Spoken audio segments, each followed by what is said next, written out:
ജീവിക്കാൻ ശ്രമിച്ചുകൊണ്ട് എനിക്ക് മദ്യപിക്കേണ്ടി വന്നിട്ടില്ല. എൻ്റെ പേര് അശോകൻ. അശോകൻ ചേട്ടാ, അശോക് ചേട്ടാ. Hi hi hi. Hi hi hi. നമുക്ക് ഇന്ന് 289 പേജ് മുതൽ ആണ് എന്നാണ് എൻ്റെ ഓർമ്മ. അതെ 288 തീർന്നായിരുന്നു. തീർന്നായിരുന്നു അല്ലേ? ആ, ശരി, ക്ലോസ് ചെയ്തിട്ടാ ഓക്കെ. പോയെ. Thank you. ഓക്കെ. അപ്പോ 289 പേജ് ഇതാണ്, വെൻ കോൺഫ്ലിക്ട്സ് മൗണ്ട്. അതായത് നമ്മുടെ മാനസിക സംഘർഷങ്ങൾ അത് എന്താ പറയുക, കൂടുതലാവുമ്പോൾ, അത് വർദ്ധിക്കുമ്പോൾ നമ്മൾ എന്താ ചെയ്യേണ്ടതെന്നുള്ളതാണ്. അതിനെക്കുറിച്ചാണ് ആ സമയത്ത് നമ്മൾ വെൻ കോൺഫ്ലിക്ട്സ് മൗണ്ട് എന്ന് പറഞ്ഞാൽ വർദ്ധിക്കുക, അത് കൂടുതൽ വല്ലാത്ത ഒരു ഇതിലുള്ള എന്താ പറയുക, സത്യം പറഞ്ഞു കഴിഞ്ഞാൽ ഈ മനസ്സിന്റെ ഉള്ളിലുള്ള ഏറ്റുമുട്ടലാണ് ഏറ്റവും വലിയ ബുദ്ധിമുട്ട്. ഈ കോൺഫ്ലിക്റ്റ് എന്ന് പറയുന്നത് എൻ്റെ ഉള്ളിൽ തന്നെയാണ് ഈ പ്രശ്നം മുഴുവൻ എനിക്ക് കാണാറുള്ളത്. ഞാൻ എന്നെ സംബന്ധിച്ചിട്ട് എൻ്റെ ജീവിതത്തിൽ അതിനാണ് പ്രോഗ്രാമിൽ കൂടെ ജീവിക്കുമ്പോൾ വളരെ കുറവ് വരുന്നത്. അപ്പൊ കോൺഫ്ലിക്ട്സ് കുറയുമ്പോൾ എനിക്ക് സമാധാനം കിട്ടുന്നു. ആ കോൺഫ്ലിക്ട്സ് കുറയാനായിട്ടാണ് നമ്മൾ പ്രോഗ്രാം പ്രാക്ടീസ് ചെയ്യുന്നത്. അതിന് അപ്പോൾ അതിൽ കൂടെയാണ് അത് അച്ചീവ് ചെയ്യുന്നത്. ഓക്കെ, ഞാൻ ഈ കോൺഫ്ലിക്ട്സ് മൗണ്ട് എന്നുള്ളത് ഞാൻ ജസ്റ്റ് എൻ്റെ പഴയ കാലത്ത് നിന്ന് ഓർത്തുപോയി എന്നുള്ളത്, അതുകൊണ്ടാണ് അതിനെക്കുറിച്ച് പ്രത്യേകം പറഞ്ഞത്. കാരണം മാനസിക സംഘർഷങ്ങൾ തമ്മിൽ സ്വന്തം തന്നെ അവനവന്റെ ചിന്തകൾ തമ്മിലുള്ള ഏറ്റുമുട്ടലുകൾ, ഇതൊക്കെ വളരെയധികം അനുഭവിച്ച് ബുദ്ധിമുട്ടിയിട്ടുള്ള ആളെ ഞാൻ. അത് കാരണം മിക്കവാറും പലരും അങ്ങനെ ആയിരിക്കും എന്ന് തന്നെ കരുതുന്നു. നോക്കാം. ഇത് രണ്ട് ഭാഗമായിട്ടാണ്. ആദ്യത്തെ ഭാഗം ഗ്രേപ്പ് വൈൻ, ജൂൺ 1961. ആ ലേഖനത്തിൽ നിന്ന് എടുത്ത കുറച്ച് ഭാഗങ്ങളാണ്. ആ ലേഖനത്തിന്റെ പേര് ഹ്യൂമിലിറ്റി ഫോർ ടുഡേ. ഒരു അതിഗംഭീര ലേഖനമാണ് ബിൽഡപ്പിയുടെ. ലാംഗ്വേജ് ഓഫ് ദ ഹാർട്ട് 254 പേജിന് മുതലാണ് ആ ലേഖനം സ്റ്റാർട്ട് ചെയ്യുന്നത്. പക്ഷെ നമ്മൾ ഇവിടെ അടർത്തിയെടുത്ത ഈ പ്രസക്തമായ paragraph 257 language of the heart എന്ന് പറഞ്ഞ ബുക്കിലെ 257 വരുന്നത്. ഓക്കെ, നിൽക്കട്ടെ അവിടെ. പിന്നെ അതിൻ്റെ അടുത്ത ഭാഗം 12 and 12 പേജ് 60. അത് നമുക്ക് പിന്നെ ഉണ്ടല്ലോ, മലയാളത്തിലുണ്ട്. അപ്പൊ നമുക്കിവിടെ എടുക്കാം. എന്താണ് ഈ ഹ്യൂമിലിറ്റി ഫോർ ടുഡേ എന്നുള്ള ഇതിൽ കൊടുത്ത ഭാഗം ഞാൻ ആദ്യം വായിക്കാം. ഇത് കാരണം എഡിറ്റഡ് ആവുകൊണ്ട് ഞാൻ ഇതിൽ തന്നെ വായിക്കുന്നത്. അത് കഴിഞ്ഞ് നമുക്ക് കൂടുതൽ ഫർദർ അതിനെ കുറിച്ചുള്ള ഷെയറിംഗിലേക്ക് പോകാം. Sometimes I would be forced to look at situations where I was doing badly. Right away, the search for excuses would become frantic. These, I would exclaim, are really a good man's faults. When that pet gadget broke apart, I would think, well, if those people would only treat me right, I wouldn't have to behave the way I do. Next was this: God well knows that I do have awful compulsions. I just can't get over this one. So he will have to release me. At last came the time when I would shout, this I positively will not do. I won't even try. Of course, my conflicts went right on mounting because I was simply loaded with excuses, refusals, and outright rebellion. ഇതാണ് ഇതിൽ പറഞ്ഞിട്ടുള്ള കാര്യങ്ങൾ. അപ്പം നമുക്കത് എന്താ പറയുക, നമ്മുടെ ഇതായിട്ട് ആ ലേഖനം ഉണ്ടല്ലോ, അതിൽ കൊടുത്തിട്ടുള്ള ഭാഗങ്ങൾ കൂടി ബന്ധപ്പെടുത്തിയിട്ട് ആവാം സംസാരിക്കില്ല. എന്താണെന്നെങ്കിൽ അതിലൊരു ചെറിയ കാര്യമുണ്ട്. ഇതിപ്പോ പെട്ടെന്ന് എടുക്കുമ്പോൾ എവിടുന്നാണ് എടുത്തതെന്ന് മനസ്സിലാവില്ല, ഏത് കോണ്ടെക്സ്റ്റിലാണ് മനസ്സിലായോ? അപ്പൊ ഇതിന് മുമ്പായിട്ട് ഇതിന്റെ തൊട്ട് മുമ്പത്തെ പാരഗ്രാഫ് ഒന്ന് വായിക്കാം. എന്തായിരുന്നു ഇതിന്റെ കോണ്ടെക്സ്റ്റ്. ഈ അടുത്ത ഭാഗത്തിന്റെ. ഇൻ ദോസ് ഡേയ്സ്, അത് അതിന്റെ തൊട്ട് മുമ്പത്തെ പാരഗ്രാഫാണ്. അതും ആസ്പെൽസിസിന്റെ 25ാമത്തെ പേജിൽ വന്നിട്ടുള്ള ഭാഗം തന്നെയാണ്. In those days, I wasn't much bothered about the areas of life in which I was standing still. There was always the alibi.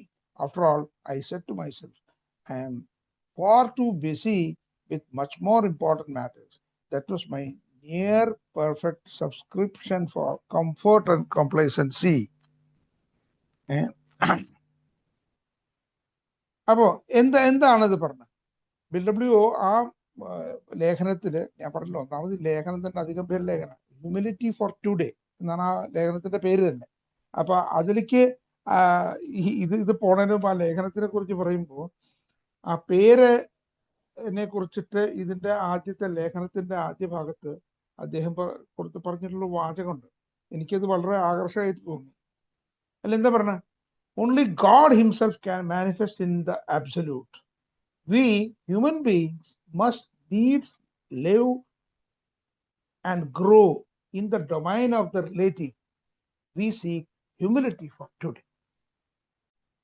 അതായത് എത്ര കാര്യമാണ് നമ്മൾ പറഞ്ഞു തന്നിരിക്കുന്നത്.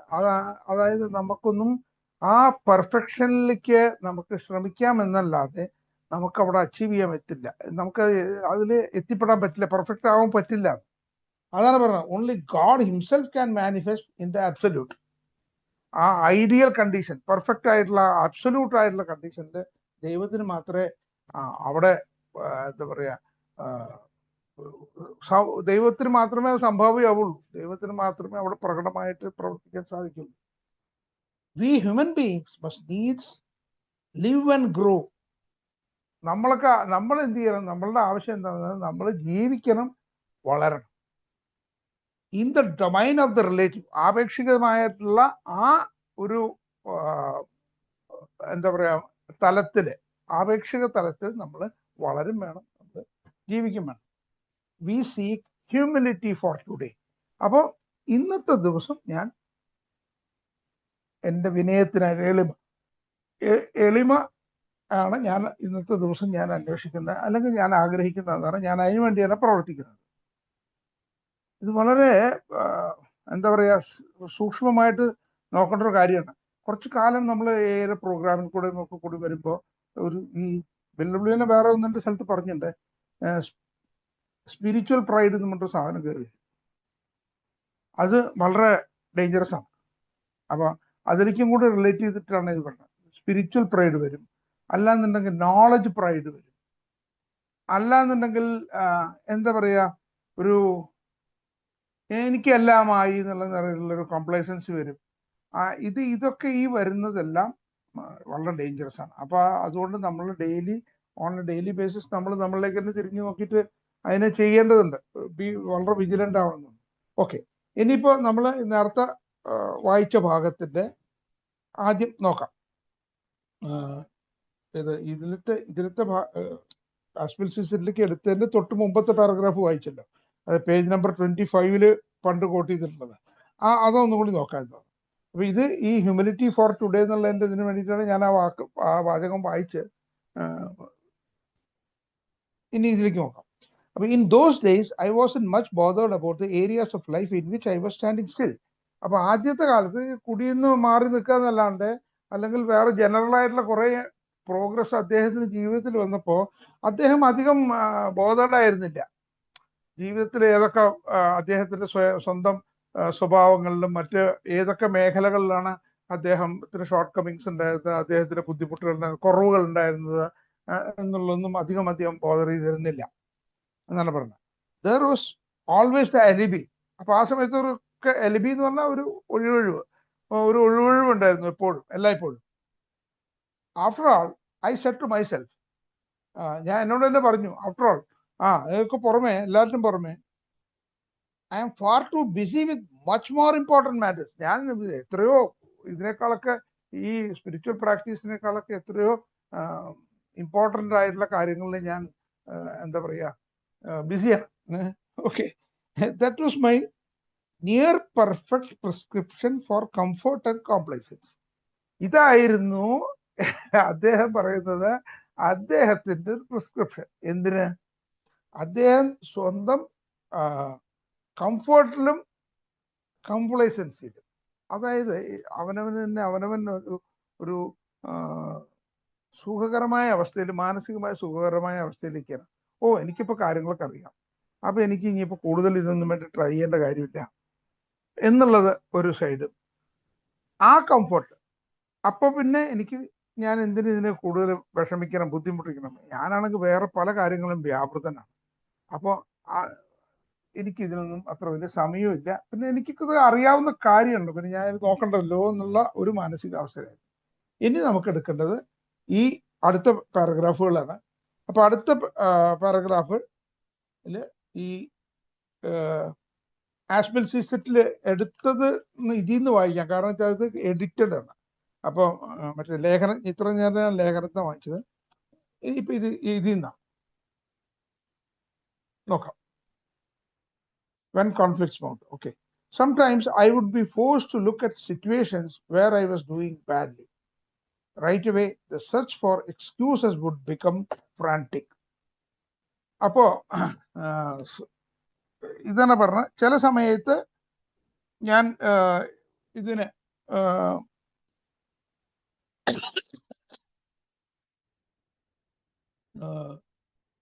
സാഹചര്യം, സംടൈംസ്, ഒരു മിനിറ്റ്, എനിക്കൊരു കുറച്ച് ചുമ വരുന്നുണ്ട്, ഒരു കട്ടൻ ചായ കിട്ടി, ഒരു 2 സിപ്പ് കഴിച്ചോട്ടെ. Okay.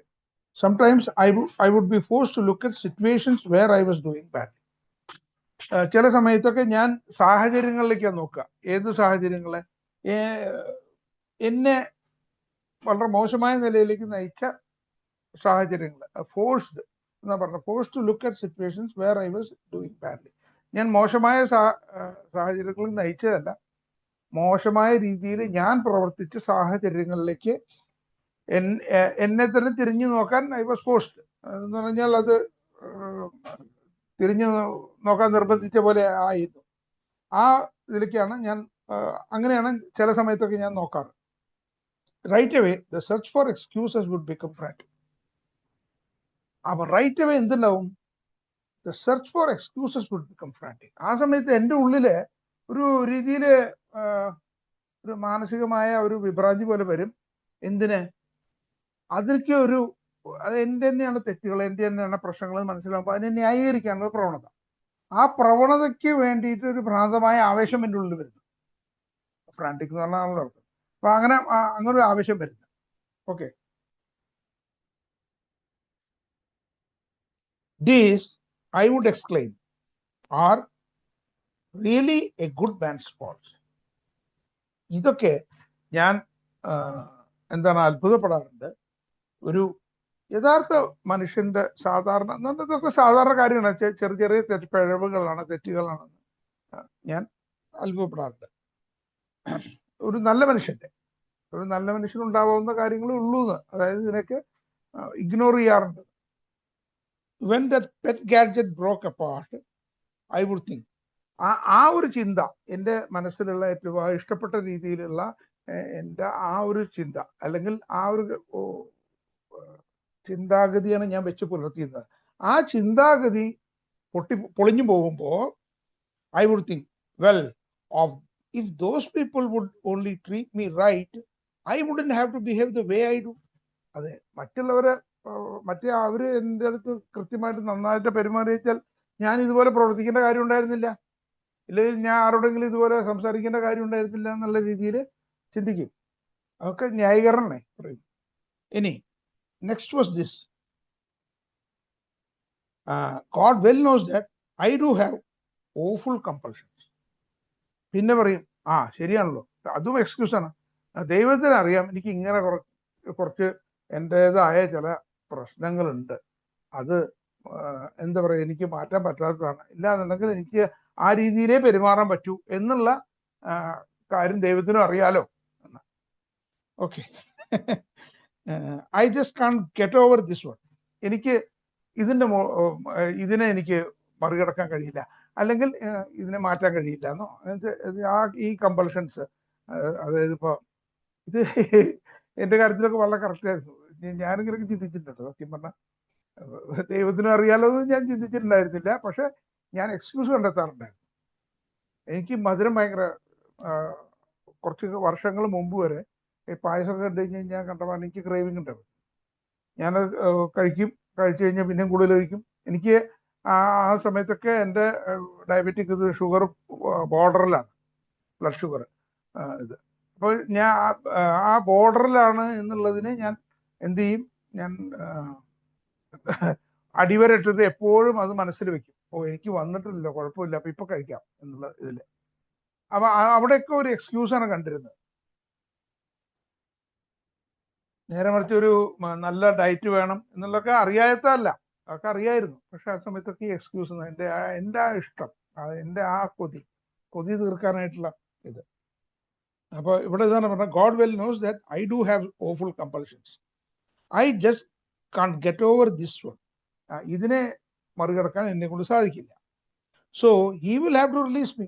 അതെ, അപ്പൊ പിന്നെന്താ, ഞാനെല്ലാം ഗോഡിന് വിട്ടുകൊടുത്തല്ലേ, അപ്പൊ ഗോഡ് എന്നെ രക്ഷപ്പെടുത്തട്ടെ. അപ്പൊ എത്ര ബാലിശമായ അല്ലെങ്കിൽ എത്ര ഫൂളിഷ് ആയിട്ടുള്ള തിങ്കിങ് ആണെന്നല്ല ചോദ്യം. Okay, at last came the time when I would shout. അവസാനം എന്താ, ഒരു സമയം വരും ഈ ഓരോ കാര്യത്തിലും. കുറച്ച് കഴിയുമ്പോൾ, കുറെ കാലം കഴിയുമ്പോൾ ഒരു അതിന്റെ ആ പരിമിതി, ലിമിറ്റ് ക്രോസ് ചെയ്യുന്ന സമയത്ത് when I would shout, this I positively will not do, I won't even try. ആ സമയത്ത് എക്സാക്ട്ലി ഞാൻ ഇപ്പൊ പറഞ്ഞില്ല, എൻ്റെ ഈ മധുരത്തോടുള്ള എൻ്റെ ഇതില് ഇതേപോലെ ചില തീരുമാനങ്ങൾ ഞാൻ എടുത്തു പിന്നീട്. പക്ഷെ അത് കുറച്ച് വർഷങ്ങൾക്ക് ശേഷമാണ്.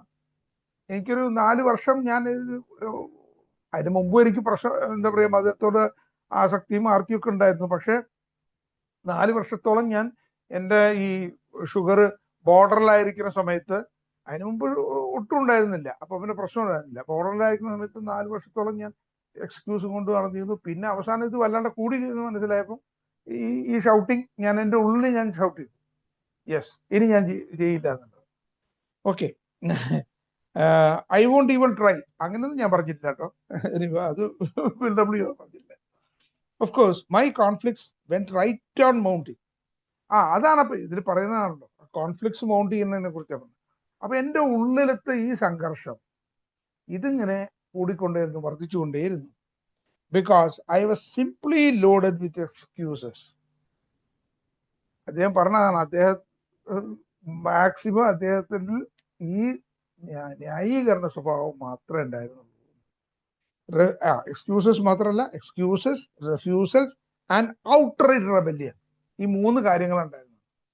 I was fully loaded with excuses, refusals and outright rebellion.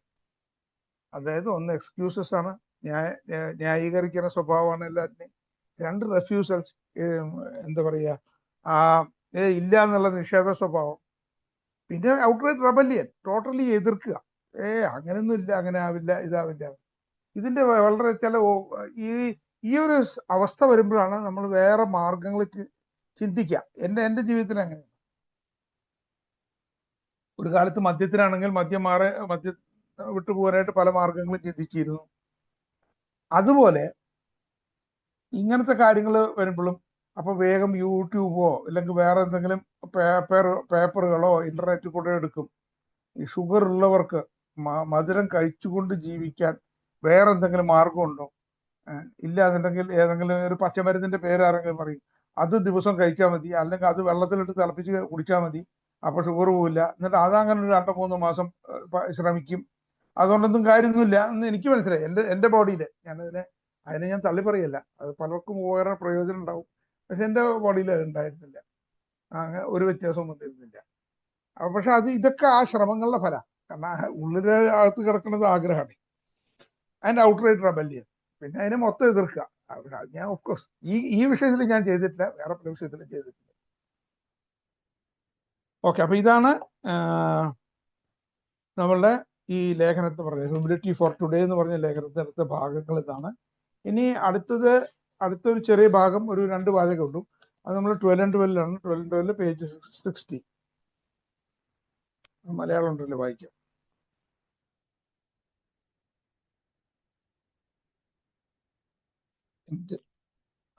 Okay, page 60 ഏറ്റവും ടോപ്പിലുള്ള 4 വരി. രണ്ടാമത്തെ ബുദ്ധിമുട്ട് ഇതാണ്: നമ്മിലേക്ക് മാത്രം എത്തുന്നത് നമ്മുടെ അപ്രായോഗികമായ ചിന്തയാലും ന്യായീകരണത്താലും വളച്ചൊടിക്കപ്പെട്ടേക്കാം. മറ്റൊരാളുമായി സംസാരിക്കുന്നതിന്റെ നേട്ടങ്ങൾ അയാളുടെ നേരിട്ടുള്ള അഭിപ്രായ പ്രകടനവും നമ്മുടെ സാഹചര്യത്തെക്കുറിച്ചുള്ള ഉപദേശവും നമുക്ക് കിട്ടുന്നുവെന്നതും ആ ഉപദേശത്തെക്കുറിച്ച് നമ്മുടെ മനസ്സിൽ ഏതൊരു സംശയവും ഉണ്ടായിരിക്കില്ല എന്നതുമാണ്. അഞ്ചാം പടിയാണ്. അപ്പൊ അഞ്ചാം പടിയത്തെ ഭാഗമാണ്. അപ്പൊ ഇവിടെ എന്താണെന്നുണ്ടെങ്കിൽ, ഇപ്പൊ ഇവിടെ ഈ കോൺഫ്ലിക്റ്റിനെ കുറിച്ച് പറഞ്ഞു. കോൺഫ്ലിക്റ്റ് മൗണ്ട് ചെയ്യുന്നതിനെ കുറിച്ചാണ് പറഞ്ഞത്, വർദ്ധിക്കുന്നതിനെ കുറിച്ചാണ് പറഞ്ഞത്. ഇനി അതിന്റെ ഒരു റെമഡി എന്നുള്ള നിലയ്ക്ക്, അല്ലെങ്കിൽ ഒരു സൊല്യൂഷൻ എന്നുള്ള നിലയ്ക്കുള്ള എന്നാണ് പറയുന്നത്. അഞ്ചാം പടി എന്നാണ് എടുത്തത്. അത് ഇവിടെ എന്താണ്? രണ്ടാമത്തെ ബുദ്ധിമുട്ട് ഇതാണ്: നമ്മിലേക്ക് മാത്രം എത്തുന്നത് നമ്മുടെ അപ്രായോഗികമായ ചിന്തയാലും ന്യായീകരണത്താലും വളച്ചൊടിക്കപ്പെട്ടേക്കാം. അതായത് നമ്മൾ ഒറ്റയ്ക്ക് ഇത് ചെയ്യുമ്പോൾ ഉള്ള പ്രശ്നങ്ങളെ കുറിച്ചാണ് പറയുന്നത്. നമുക്കൊരു വേറൊരാളില്ലാത്ത സമയത്ത് നമുക്ക് നമ്മോട് തന്നെ സത്യസന്ധതയാണ് എന്ന് നമുക്ക് എങ്ങനെ ഉറപ്പിക്കാൻ പറ്റും? കാരണം നമ്മൾ ദൈവത്തോടും സ്വന്തമായും വേറൊരു വ്യക്തിയോടും ഏറ്റു പറയുന്നു നമ്മൾ. അപ്പൊ ദൈവത്തോട് ഏറ്റു പറയുന്ന സമയത്ത്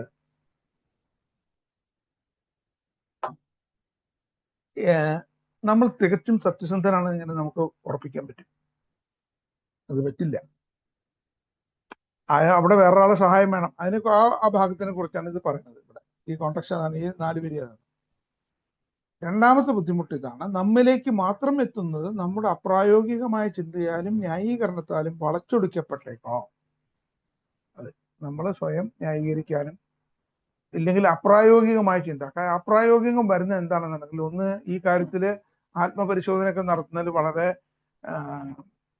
ഒട്ടും പരിചയമില്ലാത്തവരെ നമ്മൾ, വി ആർ ഓൾ നോവൈസ് ആണ്. അതാണ് ഒന്ന്. അപ്പൊ അപ്രായോഗികമായ ചിന്ത വരും. പിന്നെ ഇതിന്റെ ഇടയിൽ കൂടെ സ്വന്തം ആഗ്രഹങ്ങൾ കയറി വരും. അങ്ങനെയാവുമ്പോഴും ഇത് പ്രായോഗികമാവില്ല. അപ്പൊ ന്യായീകരണത്താലും വളച്ചൊടിക്കപ്പെട്ടേക്കാം. അപ്രായോഗികമായ ചിന്തയാലും ന്യായീകരണത്താലും വളച്ചൊടിക്കപ്പെട്ടേക്കാം. മറ്റൊരാളുമായി സംസാരിക്കുന്നതിന്റെ നേട്ടങ്ങൾ അയാളുടെ നേരിട്ടുള്ള അഭിപ്രായ പ്രകടനവും. ഒരു തേർഡ് പേഴ്സൺ ആവുമ്പോൾ ഇതിനെ ന്യൂട്രലായിട്ട് നോക്കാൻ പറ്റും. എൻ്റെ ഒരു പ്രശ്നത്തിന് ഞാൻ എത്ര തന്നെ നോക്കിക്കഴിഞ്ഞാൽ പറ്റില്ല. അത് വേറൊരാള് നോക്കുമ്പോൾ അത് അയാൾ അറ്റാച്ച്ഡ് അല്ലല്ലോ, പ്രശ്നമായിട്ട് അയാൾ അറ്റാച്ച്ഡ് അല്ലാത്തതുകൊണ്ട് അയാൾക്ക് തന്നെ ന്യൂട്രലായിട്ട് ഒരു ന്യൂട്രൽ ഒബ്സർവർ ആയിരിക്കാൻ പറ്റും. അപ്പൊ കൂടുതൽ വിലയിരുത്തൽ കറക്റ്റ് ആയിരിക്കും.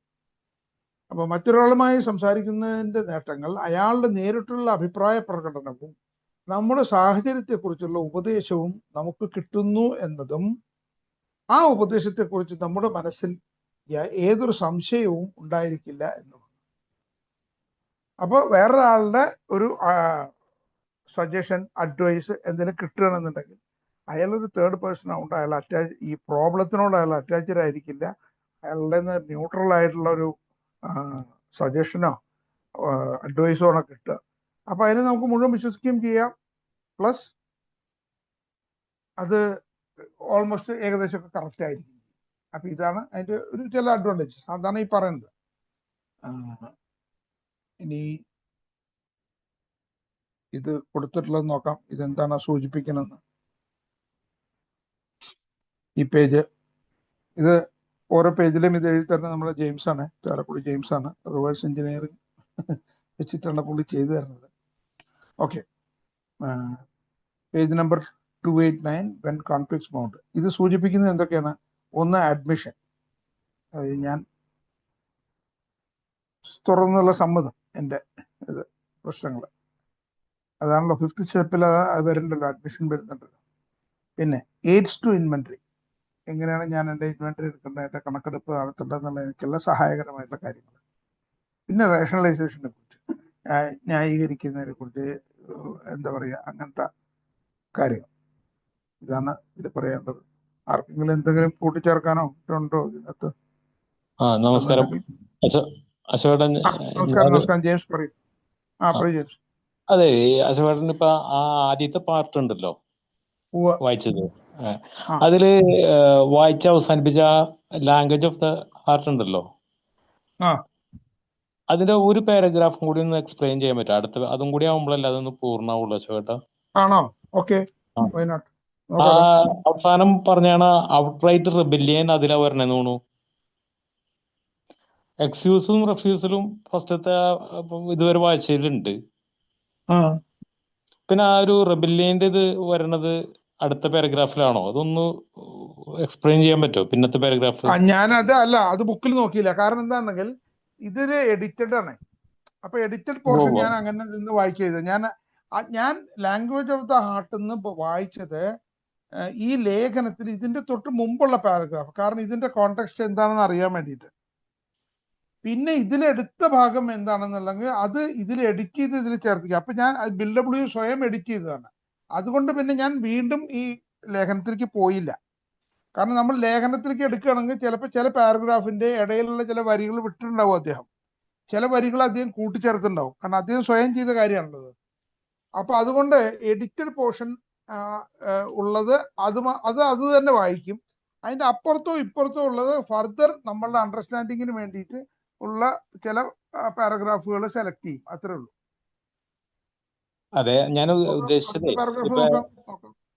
Okay. Next in order was this: God well knows that I do have awful complications. I just can't get over this one. So he will have to release me.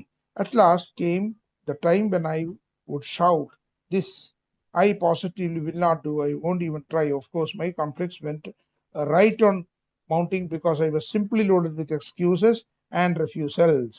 എന്നേ ഉള്ളൂ. അതാണ് അവിടെ നിർത്തിയിട്ടുള്ളത്. ഇവിടെ എഡിറ്റ് ചെയ്തപ്പോ റെഫ്യൂസൽസിന്റെ കൂടെ and out right rebellion കൂടി ഇദ്ദേഹം ചേർത്തു. അതെ, അത് അടുത്തൊരു പാരഗ്രാഫും കൂടി, ആ റെഫ്യൂസൽസ് കഴിഞ്ഞിട്ട് അടുത്തൊരു പാരഗ്രാഫും കൂടി എക്സ്പ്ലെയിൻ ചെയ്തത് നന്നാവുന്നു തോന്നി. അതുകൊണ്ട് ചോദിച്ചെന്നുള്ളൂ. നമുക്ക് വായിക്കാം. യെസ്, ആവശ്യമുണ്ട്, തീർച്ചയായിട്ടും പോകല്ലോ. When these troubles had finally exhausted me enough, there was yet another escape. I would commence to wallow in the bog of guilt. Here, pride and rebellion would give way to depression. Though the variations were many, my main theme always was how god-awful I am. Just I had exaggerated my modest attainments by pride, so now I would exaggerate my defects through guilt. I would race about confessing all and a great deal more to whoever would listen. Believe it or not, I took that to be great humility on my part, and I counted this as my sole remaining asset and consolation.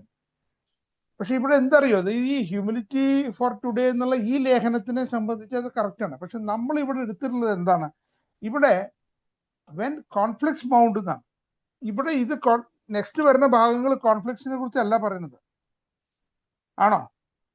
Next അദ്ദേഹം വീണ്ടും അദ്ദേഹത്തിന്റെ ന്യായീകരണത്തിലേക്ക് പോവാണ്. അദ്ദേഹത്തിന്റെ humility എന്താണ് എന്ന് അദ്ദേഹം ധരിച്ചു വെച്ചതിലേക്ക് അദ്ദേഹം തന്നെ ഒരു വിശദീകരണം കണ്ടെത്താനായിട്ടാണ് തോന്നണം. അല്ലേ ജെയിംസ്? പറയൂ. അല്ല, എനിക്ക് അതിൽ തോന്നി ഒരു തവണയും കൂടി നമ്മൾ എസ്കേപ്പ് ചെയ്യാൻ നോക്കുന്നുണ്ട്. ജെയിംസ് പറയൂ. എനിക്ക് തോന്നിയത് ഒരു ഫൈനൽ എസ്കേപ്പ് ആയിട്ട് അടുത്ത പാരഗ്രാഫ് വരുന്നുണ്ട്. അപ്പോൾ അതും കൂടി ആവുമ്പോഴാണോ അത് ഒന്ന് കംപ്ലീറ്റ് ആവാന്ന് തോന്നി. അല്ലെന്നേ, ഇത് കംപ്ലീറ്റ് ആവാനാണ് ആ 12 and 12 ആ 4 വരി കൊടുത്തത്. നമ്മള് അതായത് സാധാരണ ആസ്പിൽ സീസറ്റിൽ സാധാരണ കാണുന്നത് എങ്ങനെയാണെന്നുണ്ടെങ്കിൽ, ഏതെങ്കിലും പേജില്, എല്ലാ പേജിലും ഇല്ല, ചില പേജില് 2 ഭാഗം ഉണ്ടാവുള്ളൂ, ഇല്ലേ? 2 ഡിഫറെന്റ് ബുക്കിൽ നിന്ന് എടുത്തതോ, അല്ലെങ്കിൽ ചിലപ്പോൾ 2 ഭാഗം സെയിം ബുക്കിൽ നിന്ന് എടുത്തോ ഉള്ള, അല്ലേ? എല്ലാ പേജിലും ഇല്ല, ചില പേജുകളിലല്ലേ ഉള്ളത്, അല്ലേ? അപ്പൊ അതിൽ സാധാരണ ഇതിലെ ആദ്യ ഭാഗം ഇതിന്റെ ഒരു ക്വസ്റ്റ്യനും രണ്ടാമത്തെ ഭാഗം അതിന്റെ ആൻസറാണ്. അല്ലെങ്കിൽ ആദ്യ ഭാഗം ഒരു പ്രോബ്ലം, രണ്ടാം ഭാഗം അതിന്റെ സൊല്യൂഷനാണ്. അപ്പൊ ഇവിടെ ഫസ്റ്റ് നമ്മള് ഈ കോൺഫ്ലിക്ട്സ് മൗണ്ട് ചെയ്യുന്നതിനെ കുറിച്ചുള്ള ആ പ്രോബ്ലത്തിനെ കുറിച്ചാണ് പറഞ്ഞത്. അതിന്റെ സൊല്യൂഷനിലേക്കാണ് പിന്നെ വരുന്നത്. അതാണ് 5ാം പടിയിലെ ഇതില് ഈ അവനവന്റെ കോൺഫ്ലിക്ട്സ് കൂടുന്ന സമയത്ത് അതിനെ എങ്ങനെ ഒരു സൊല്യൂഷൻ കണ്ടെത്തും. എൻ്റെ ഒരു സിമ്പിൾ ആയിട്ട് എൻ്റെ ഒരു പേഴ്സണൽ ലൈഫിൽ ഒരു ഉദാഹരണം പറയാം. ലൈഫിൽ ഒരു തവണ ഒരു എയുടെ ഒരു മീറ്റിംഗ് സമയത്ത്, ഒരു ബിസിനസ് മീറ്റിംഗ് ആണ്. ബിസിനസ് മീറ്റിംഗ് സമയത്ത് ഒരു വ്യക്തിയായിട്ട് വലിയൊരു ഒരു എന്താ പറയാ ഒരു സംഘർഷം എന്ന് പറഞ്ഞാൽ സംഘർഷം എന്നല്ല എന്നെ പറയേണ്ടത്. ആ ഒരു വ്യക്തി വളരെ സെൽഫിഷ് ആയിട്ട് പെരുമാറുന്നത് കണ്ടു. അത് കണ്ടപ്പോ എതിർത്തു. ഞാൻ എതിർത്തു. ആ എതിർത്തത് അവരൊന്നും സമ്മതിച്ചില്ല. കാരണം സെൽഫിഷ് മോട്ടീവിൽ തന്നെ കാര്യങ്ങൾ പോയി. ആ വ്യക്തിയുടെ സ്വന്തം താല്പര്യങ്ങൾ നടപ്പാക്കാനുള്ള രീതിയിൽ തന്നെ ഡിസിഷനും പോയി. ഞാനത് വളരെയധികം എന്നെ അത് അന്നത്തെ ദിവസം വല്ലാണ്ട് ബാധിച്ചു. ഞാൻ അതിനിടയ്ക്ക് പറയുമ്പോൾ ആ മീറ്റിങ്ങിന്റെ ഇടയ്ക്ക് നിന്ന് പുറത്തു പോയി നിന്ന് 2 മിനിറ്റ് ഞാൻ കുറച്ച് ദീർഘശ്വാസമൊക്കെ വലിച്ച് ഒരു 2 മിനിറ്റ് കണ്ണടച്ച് നിന്ന് പ്രാർത്ഥിക്കുകയൊക്കെ ചെയ്തിട്ട് വീണ്ടും ഞാൻ മീറ്റിംഗ് ഹാളിലേക്ക് വന്നതൊക്കെ ഇടയ്ക്ക് വെച്ചിട്ട് ഒക്കെ ചെയ്തു. എന്നെ നിയന്ത്രിക്കാനായിട്ട് ഞാൻ അതൊക്കെ ചെയ്തു. ആ മീറ്റിംഗ് ഹാളിൽ ഞാൻ നിയന്ത്രണ വിധേയനായി. അവിടെ വെച്ചിട്ട് എന്നോട് വേറെ പല ഫ്രണ്ട്സും ചോദിച്ചു, സാധാരണ ഇങ്ങനെ പ്രശ്നം ഉണ്ടാകുമ്പോൾ ഞങ്ങളാരെങ്കിലും ഇതുപോലെ പ്രശ്നം ഉണ്ടാക്കുമ്പോൾ താനാണല്ലോ സാധാരണ കുറച്ചെങ്കിലും ഒരു എന്താ പറയാ സമാധാനത്തിന് നിൽക്കാറ്, ഇന്നിപ്പോ തരക്കാണല്ലോ ഇങ്ങനെ പറ്റിയെന്ന്. ഞാൻ ഒന്ന് പറഞ്ഞു, ആർക്ക് വേണമെങ്കിൽ പറ്റാമല്ലോ മനുഷ്യരുടെ എന്നുള്ള കാര്യം. അപ്പൊ ചില നീതിബോധങ്ങളാണ് എൻ്റെ ഉള്ളിലുള്ള ചില നീതിബോധം ആണെന്ന് അങ്ങനെ ചെയ്യിപ്പിച്ചത്. പക്ഷെ ഞാൻ പറഞ്ഞ അത് എന്നെ ബാധിച്ചതാണ്. അത് കഴിഞ്ഞ് വന്നിട്ട് അന്ന് രാത്രി എനിക്ക് പ്രശ്നം ഉണ്ടായില്ല. ഞാനത് കഴിഞ്ഞ് വന്ന് 2 ദിവസം കഴിഞ്ഞിട്ട് ഞാൻ എൻ്റെ സ്പോൺസറെ വിളിച്ച് സംസാരിക്കുമ്പോൾ ഞാൻ ഈ കാര്യങ്ങൾ പറഞ്ഞു. കുറെയൊക്കെ പറഞ്ഞു തുടങ്ങിയപ്പോൾ അദ്ദേഹം എന്നോട് പറയണ്ടേ, അത് നമുക്ക് വിട്ടുകൊടുക്കാവുന്നേ ഉള്ളൂ. അയാളുടെ ബിഹേവിയർ അങ്ങനെയാണ്, അല്ലെങ്കിൽ അയാളൊരു സെൽഫിഷ് മോട്ടീവുള്ളാണെന്ന് പൊതുവെ നമുക്കൊക്കെ അറിയുകയും ചെയ്യാം. അപ്പൊ അങ്ങനെ പറഞ്ഞ സമയത്ത് ആ ബിഹേവിയർ വന്നതാണെന്നൊക്കെ പറയുമ്പോൾ ഞാൻ കേൾക്കുന്നില്ല. ഞാൻ പിന്നെയും എൻ്റെ സ്പോൺസറെ അടുത്ത് ഞാൻ പറഞ്ഞുകൊണ്ടിരിക്കുകയാണ്. അപ്പൊ അതെന്റെ പ്രോബ്ലം. അദ്ദേഹം മുഴുവൻ കേട്ടു കഴിഞ്ഞ് ലാസ്റ്റ് അദ്ദേഹം എന്നോട് ഒറ്റ കാര്യം പറഞ്ഞു, റൂൾ നമ്പർ 62 മിഡിൽ ഗ്രൂപ്പ് വായിക്കാൻ പറഞ്ഞു. അപ്പൊ അത് പറഞ്ഞപ്പോൾ എനിക്ക് ഓർമ്മ വന്നു. Okay, sorry sir. അപ്പൊ എൻ്റെ സ്പോൺസറോട് ഞാൻ പറഞ്ഞു, എനിക്ക് അപ്പൊ ഓർമ്മ വന്നു എന്താണ് റൂൾ നമ്പർ 62 മിഡിൽ ഗ്രൂപ്പ്. അത് നമ്മുടെ 4-ാം പാരമ്പര്യത്തിലാണ്. എന്താ റൂൾ നമ്പർ 62 മിഡിൽ ഗ്രൂപ്പ്? അതായത് തന്നെ കൂടുതൽ പ്രാധാന്യത്തോടെ കാണാതിരിക്കുക. വെരി സിമ്പിൾ അല്ലേ? അപ്പൊ അത് അദ്ദേഹം പറഞ്ഞു. ഇവിടെ ഒരു അടുത്തൊരാളുടെ ഇന്റർവെൻഷൻ ഉണ്ടെങ്കിൽ എത്ര പെട്ടെന്ന് നമ്മൾ നോർമൽസിലേക്ക്. അപ്പൊ ആ ഒരു വാക്ക് അദ്ദേഹം എന്നോട് പറഞ്ഞിട്ട് എനിക്ക് റെഫർ ചെയ്യേണ്ടി വന്നില്ല. ബിക്കോസ് എനിക്ക് ആ ഭാഗമൊക്കെ ഞാൻ വായിച്ചു നല്ല തുറവായിട്ടുള്ളതാണ്. ഞാൻ പല സ്ഥലങ്ങളും ഞാൻ ഷെയർ ചെയ്യാറുള്ളതാണ് അതിനെക്കുറിച്ച്. അപ്പൊ ഇത് അദ്ദേഹം എനിക്ക് ചൂണ്ടിക്കാണിച്ചു തന്നപ്പോഴേക്കും ഞാൻ അങ്ങോട്ട് കൂളായി എന്ന് മാത്രമല്ല, അട്ടർലി കൂളായി. ഞാൻ ആ മറ്റേ വ്യക്തിയോടും എല്ലാ ആ സിറ്റുവേഷൻസിനോടും ഒക്കെ ഓട്ടോമാറ്റിക്കലി ക്ഷമിച്ചു പോയി. ഇതൊരു അത്ഭുതമാണ് എനിക്ക് നടന്നത്. അപ്പൊ അവിടെ ഞാൻ അന്ന് മനസ്സിലാക്കിയത് എന്താ വെച്ചാൽ, നമുക്ക് ഒറ്റയ്ക്ക് പറ്റില്ല. നമ്മളുടെ ഏതൊരു വിഷയത്തിലായാലും നമുക്ക് ഈ സ്പോൺസർ എന്നൊക്കെ പറഞ്ഞ ജീവിതകാലം മുഴുവൻ വേണ്ടതുമാണ്. അതും ഒരു വലിയ പാടാണ്. അപ്പോ എന്റെ സ്പോൺസർ പറഞ്ഞ അദ്ദേഹത്തിന്റെ 3ാമത്തെ സ്പോൺസറാണ് ഇപ്പോൾ. അല്ല 4ാമത്തെ. 3 പേര് മരിച്ചുപോയി. അപ്പൊ 4ാമത്തെ ആളാണ് ഇപ്പോൾ ഉള്ള അദ്ദേഹത്തിനുള്ളത് എന്നാണ് പറയുന്നത്. അപ്പൊ അതുപോലെ നമുക്കൊക്കെ ആരോടെങ്കിലും ഷെയർ ചെയ്യാനായിട്ട് വേണ്ടി വരും. അപ്പൊ ഈ സ്പോൺസി ബന്ധങ്ങള് ഒരു 4ാം പടി 5ാം പടി ചെയ്യുന്നതോട് കൂടിയോ, അല്ലെങ്കിൽ ഇനി 12 പടികളും ചെയ്യുന്നതോട് കൂടിയോ, അല്ലെങ്കിൽ ബാക്കിയുള്ള കാര്യങ്ങൾ സർവീസിൽ വരുമ്പോൾ ചില ആൾക്കാർ സർവീസ് സ്പോൺസർ എന്ന് പറഞ്ഞ് സെപ്പറേറ്റ് ആൾക്കാരെ എടുക്കുന്നതാണ്. അതോടുകൂടി നിലയ്ക്കുന്നതല്ല. നമുക്ക് എന്നും ജീവിതത്തിൽ ആവശ്യം വരും. ബിക്കോസ് ഓൾവേസ് എന്താണ് എൻ്റെ റിയൽ സ്വരൂപം? എൻ്റെ റിയൽ സ്വരൂപമാണ് നമ്മളുടെ ആ അൺമാനേജബിലിറ്റി, ട്രീ ഓഫ് അൺമാനേജബിലിറ്റി. അതാണ് എൻ്റെ റിയൽ സ്വരൂപം. ഞാൻ അതിൽ നിന്ന് ഈ അൺമാനേജബിലിറ്റി ആയുള്ള ഭാഗങ്ങളെ ഇന്നത്തെ ദിവസം ഒരു ദിവസം തടഞ്ഞു നിർത്തിയിട്ട് ഞാൻ ഇന്നത്തെ ദിവസം പുൾ ഓൺ ചെയ്ത് വരികയാണ്. അത്രേ ഉള്ളൂ. എനി ടൈം ഇറ്റ് ക്യാൻ എന്താ പറയുക മാനിഫെസ്റ്റ്, അല്ലെങ്കിൽ അത് പുറത്തേക്ക് തന്നെ വരും. ഏതെങ്കിലും സമയത്ത് ഏതെങ്കിലും ഒരു കാര്യം ഇതിൽ വരും. അപ്പൊ അതാണ് ഞാൻ മനസ്സിലാക്കിയത്. അപ്പൊ ഇവിടെ ഞാൻ പറഞ്ഞു വന്ന എന്താണെങ്കിൽ അതൊന്നല്ല. ഇവിടെ എന്താണെങ്കിൽ സാധാരണ ഒരു പ്രോബ്ലമാണ് ആദ്യത്തെ ഭാഗത്ത് കൊടുത്തു വെച്ചാൽ നെക്സ്റ്റ് സൊല്യൂഷൻ ആവും. ഇത് ഞാൻ ന്യായീകരിക്കുന്ന അല്ലാട്ടോ. കാരണം അതുകൊണ്ടായിരിക്കണം BW അത്രയും എത്തിക്കഴിഞ്ഞപ്പോ അവിടെ ആ കോട്ടിങ് അവിടെ നിർത്തി.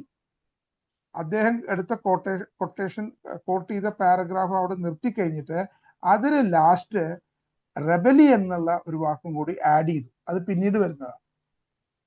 പിന്നീട് മൂന്നാമത്തെ വരിയിലിട്ട് വരുന്നതാണ് റെബലിയൻ എന്നുള്ള വാക്ക് വരുന്നത്. അതും കൂടി ആഡ് ചെയ്തിട്ട് അദ്ദേഹം അവിടെ സ്റ്റോപ്പ് ചെയ്തു. കാരണം പ്രോബ്ലം അവിടെയായി. ഇനി അതിന്റെ സൊല്യൂഷൻ ആണ് പിന്നെ 5th സ്റ്റെപ്പിന്റെ കാര്യത്തിൽ വന്നില്ല. ഇങ്ങനെയാണ് ഞാൻ വിചാരിക്കുന്നത്. എസ്പെഷ്യലി ബാക്കി വായിച്ചു നോക്കിയപ്പോ അറിയില്ല. ആർക്കെങ്കിലും എന്തെങ്കിലും ഉണ്ടോ കൂടുതൽ ഫർദർ ഇതിനെ കുറിച്ച് ത്രോ ലൈറ്റ്?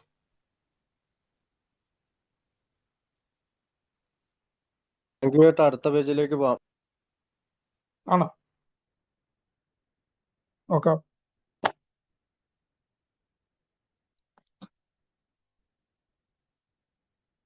അടുത്ത് 290 ടൈം വേഴ്സസ് മണി. അതായത് സമയവും മണിയും തമ്മിൽ, പൈസയും തമ്മിൽ. ഇതെന്താണ്?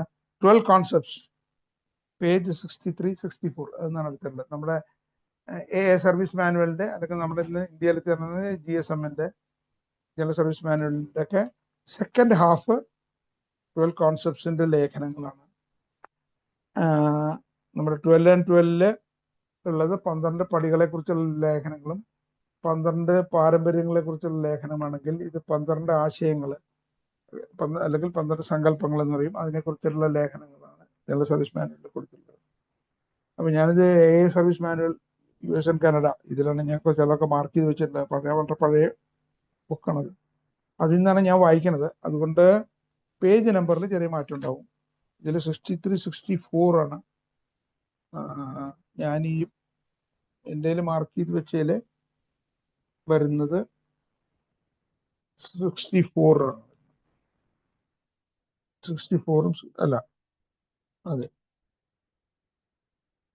64 ആണ്. യെസ്, 64-65 ആണ്. ടൈം വേഴ്സസ് മണി. ഇത് 12ാമത്തെ കോൺസെപ്റ്റിൽ നിന്നാണ് എടുത്തിട്ടുള്ളത്. 12ാമത്തെ കോൺസെപ്റ്റ് എന്താണെന്ന് ഇപ്പൊ പെട്ടെന്ന് പറഞ്ഞപ്പോൾ ആർക്കും കാര്യമായിട്ട് ഓർമ്മ വന്നതിന് സാധ്യതയില്ല. നമ്മളുടെ എയുടെ ഓൾ വാല്യൂസ്, എയുടെ മൊത്തം വാല്യൂസും എങ്ങനെയാണ് നമ്മൾ എയെ കൊണ്ടു നടത്തേണ്ടത്, എങ്ങനെയാണ് നമ്മൾ കാര്യങ്ങൾ റെഗുലേറ്റ് ചെയ്തിട്ട് എത്ര മഹത്തരമായിട്ട് ജനാധിപത്യ സ്വഭാവത്തിൽ കൂടെ കൊണ്ടു നടത്തേണ്ടത് എന്നുള്ളതിന്റെ ടോട്ടൽ വിശദീകരണത്തിന്റെ സത്തയാണ് 12ാമത്തെ സങ്കല്പം. ഞാൻ എൻ്റെ ഷോർട്ട് ഫോം വായിക്കാം, മലയാളത്തിലുള്ള. എൻ്റെ ലോങ് ഫോം ഉണ്ട്, എന്തോ കാണുന്നില്ല, അത് എവിടെ പെട്ടു എന്നറിയില്ല. ഞാൻ ഇന്നാളെ ആ 12 കോൺസെപ്റ്റിനെ കുറിച്ച് എന്തോന്ന് പറഞ്ഞാൽ മറ്റേ എൻ്റെ ഉണ്ടായിരുന്നുണ്ട്. എനിവേ അത് രണ്ടും വലിയ മാറ്റമൊന്നുമില്ല, കണക്കിന്. ലോങ് ഫോം ഉണ്ടെങ്കിൽ ഇംഗ്ലീഷിലുള്ള വായിക്കാന്നുള്ളൂ. ഇത് നോക്കാം. ഇതിലെല്ലാം ഉണ്ട്. ആദ്യം എന്താണ് കോൺസെപ്റ്റ് അറിയാത്തവർക്ക് വേണ്ടി അറിയാൻ. 12th കോൺസെപ്റ്റ്, 12ാമത്തെ ആശയം ഇതാണ്. പാരമ്പര്യങ്ങളിലെ അന്തഃസത്ത എല്ലാ പ്രവർത്തനങ്ങളിലും ഉണ്ടാകുന്നു എന്ന് നിരീക്ഷിക്കേണ്ടത് കോൺഫറൻസ് ആണ്. അത് കഴിഞ്ഞിട്ട് പിന്നെ 6 വാറണ്ടികൾ തരികയാണ്. ആ 6 വാറണ്ടികളാണ് പിന്നെ പറയുന്നത് ഓരോന്നായിട്ട്. കോൺഫറൻസ് ഒരിക്കലും സമ്പത്തിന്റെയും അധികാരത്തിന്റെയും കേന്ദ്രങ്ങളാകരുത്. ആവശ്യത്തിന് പ്രവർത്തന ഫണ്ടും മതിയായ കരുതൽ ധനവുമായിരിക്കണം അതിന്റെ സാമ്പത്തിക നയം. അനുയോജ്യമല്ലാത്ത സ്ഥാനങ്ങളിൽ ആരെയും ഇരുത്തരുത്. പ്രധാനപ്പെട്ട തീരുമാനങ്ങൾ ചർച്ചകളിലൂടെയും വോട്ടിനിട്ടും സാധ്യമാകുമ്പോഴെല്ലാം ഏകകണ്ഠമായും എടുക്കണം. കോൺഫറൻസിന്റെ തീരുമാനങ്ങൾ വ്യക്തിപരമായ ക്രൂശിക്കലോ പൊതുപ്രശ്നങ്ങളെ പ്രകോപിപ്പിക്കുന്നതോ ആകരുത്. ഭരണസിരാകേന്ദ്രമായി ഒരിക്കലും പ്രവർത്തിക്കുന്നില്ല. അവർ സേവനം ചെയ്യുന്ന സമൂഹത്തെ പോലെ തന്നെ അവരും ചിന്തയിലും പ്രവൃത്തിയിലും തികച്ചും ജനാധിപത്യപരമായിരിക്കും.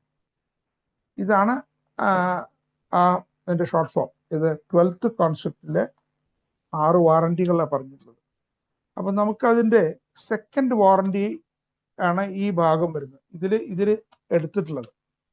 ഞാനിതൊന്ന് ആദ്യം വായിക്കാം. സെക്കൻഡ് വാറണ്ടി എന്തായിരുന്നു നമ്മൾ നേരത്തെ മലയാളത്തിൽ വായിച്ചത്? ആവശ്യത്തിന് പ്രവർത്തന ഫണ്ടും മതിയായ കരുതൽ ധനവുമായിരിക്കണം അതിന്റെ സാമ്പത്തിക നയം. അതാണ് സെക്കൻഡ് വാറണ്ടി. ഓക്കെ, ആ സെക്കൻഡ് വാറണ്ടിയുടെ ഭാഗത്തുള്ള 1, 2, 3, 4 പാരഗ്രാഫുകളിൽ നിന്ന് ചില വരികൾ മാത്രം സെലക്ട് ചെയ്തിട്ട് കമ്പയർ ചെയ്തിരിക്കുകയാണ് ഇതിൽ ആസ്പിൽസിസിന്റെ. അപ്പൊ അത് എഡിറ്റഡ് ആവുകൊണ്ട് ഞാൻ ആസ്പിൽസിസിറ്റ് മാത്രം വായിക്കുള്ളൂ. ഇതുപോലെ ഈ 4 പാരഗ്രാഫ് മുഴുവൻ കൊടുത്തിട്ടില്ല. 4 പാരഗ്രാഫിൽ നിന്നും ചില വരികൾ മാത്രം എടുത്തിട്ടുണ്ട്. Okay, time versus money. Our attitude toward the giving of time and compared with our attitude toward giving money presents an interesting contrast. We give a lot of time to AA activities for our own protection and growth, but also for the sake of our groups, our areas, AA as a whole, and above all, the newcomer. Translated into terms of money, these collective sacrifices would add up to a huge sum.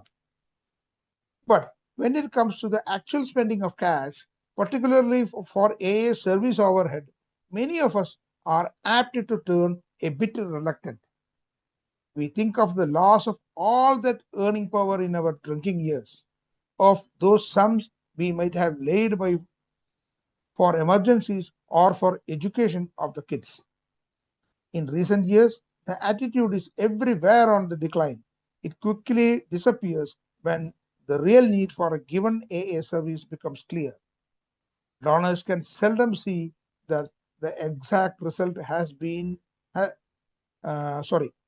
donors can seldom see what the exact result has been. They well know, however, that countless thousands of other alcoholics and their families are being helped. ഇത് നമ്മളുടെ 7th ട്രഡീഷന്റെ ഒരു extension ആയിട്ടാണ് നമുക്ക് പറയാവുന്നത് ഇതിനെ കുറിച്ച്. 7th tradition എന്താണ് actually? ആരുടെ കയ്യിലുള്ള മലയാള ബുക്ക് ഒന്ന് വായിക്കും. ഞാൻ ഒത്തിരി വെള്ളം കുടിക്കും.